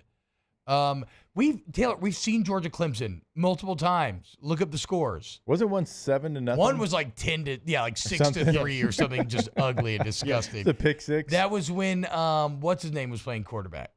The transfer JT Daniels. Oh, JT Daniels. Ooh, yeah. Wow. We love you. Have a great day. We'll see you on Wednesday for some more OTB. Off the Bench with Hester and T-Bob. Pinnacle Exterior Construction. PECbuilt.com is the website. PECbuilt.com. You go to Pinnacle Exterior Construction. Go to the website and look at the galleries, y'all, because they're going to blow you away. The quality of work from Pinnacle when it comes to outdoor living spaces, kitchens, completely custom pools, spec pools that you customize to your liking. Any style, size, or type of fence, pergolas, bulkheads, the quality of the work is going to blow you away. Like if you're watching online, you're seeing something right now. That's your one-stop exterior shop. Pinnacle Exterior Construction, PECbuilt.com. Yeah, when you go to the website, like T-Bob said, you can check out a gallery of what they can do for you, residential and commercial. It is pools. It is outdoor living, fences of any kind, bulkheads as well. But outdoor living space, like, right, if you want to make an addition to go along with your pool, or if you don't have a pool but you want that outdoor living space, they can do that for you as well. PECbuilt.com. There it is, the extra mile. On the border of expected and extraordinary for those willing to go further, like vans customized for work or play, with safety and tech to keep you connected, supported by a 5-star sales, service, and finance team, and backed by the 1-star you know. So go the extra mile. It's never crowded because so few have what it takes to go there. Mercedes-Benz Vans.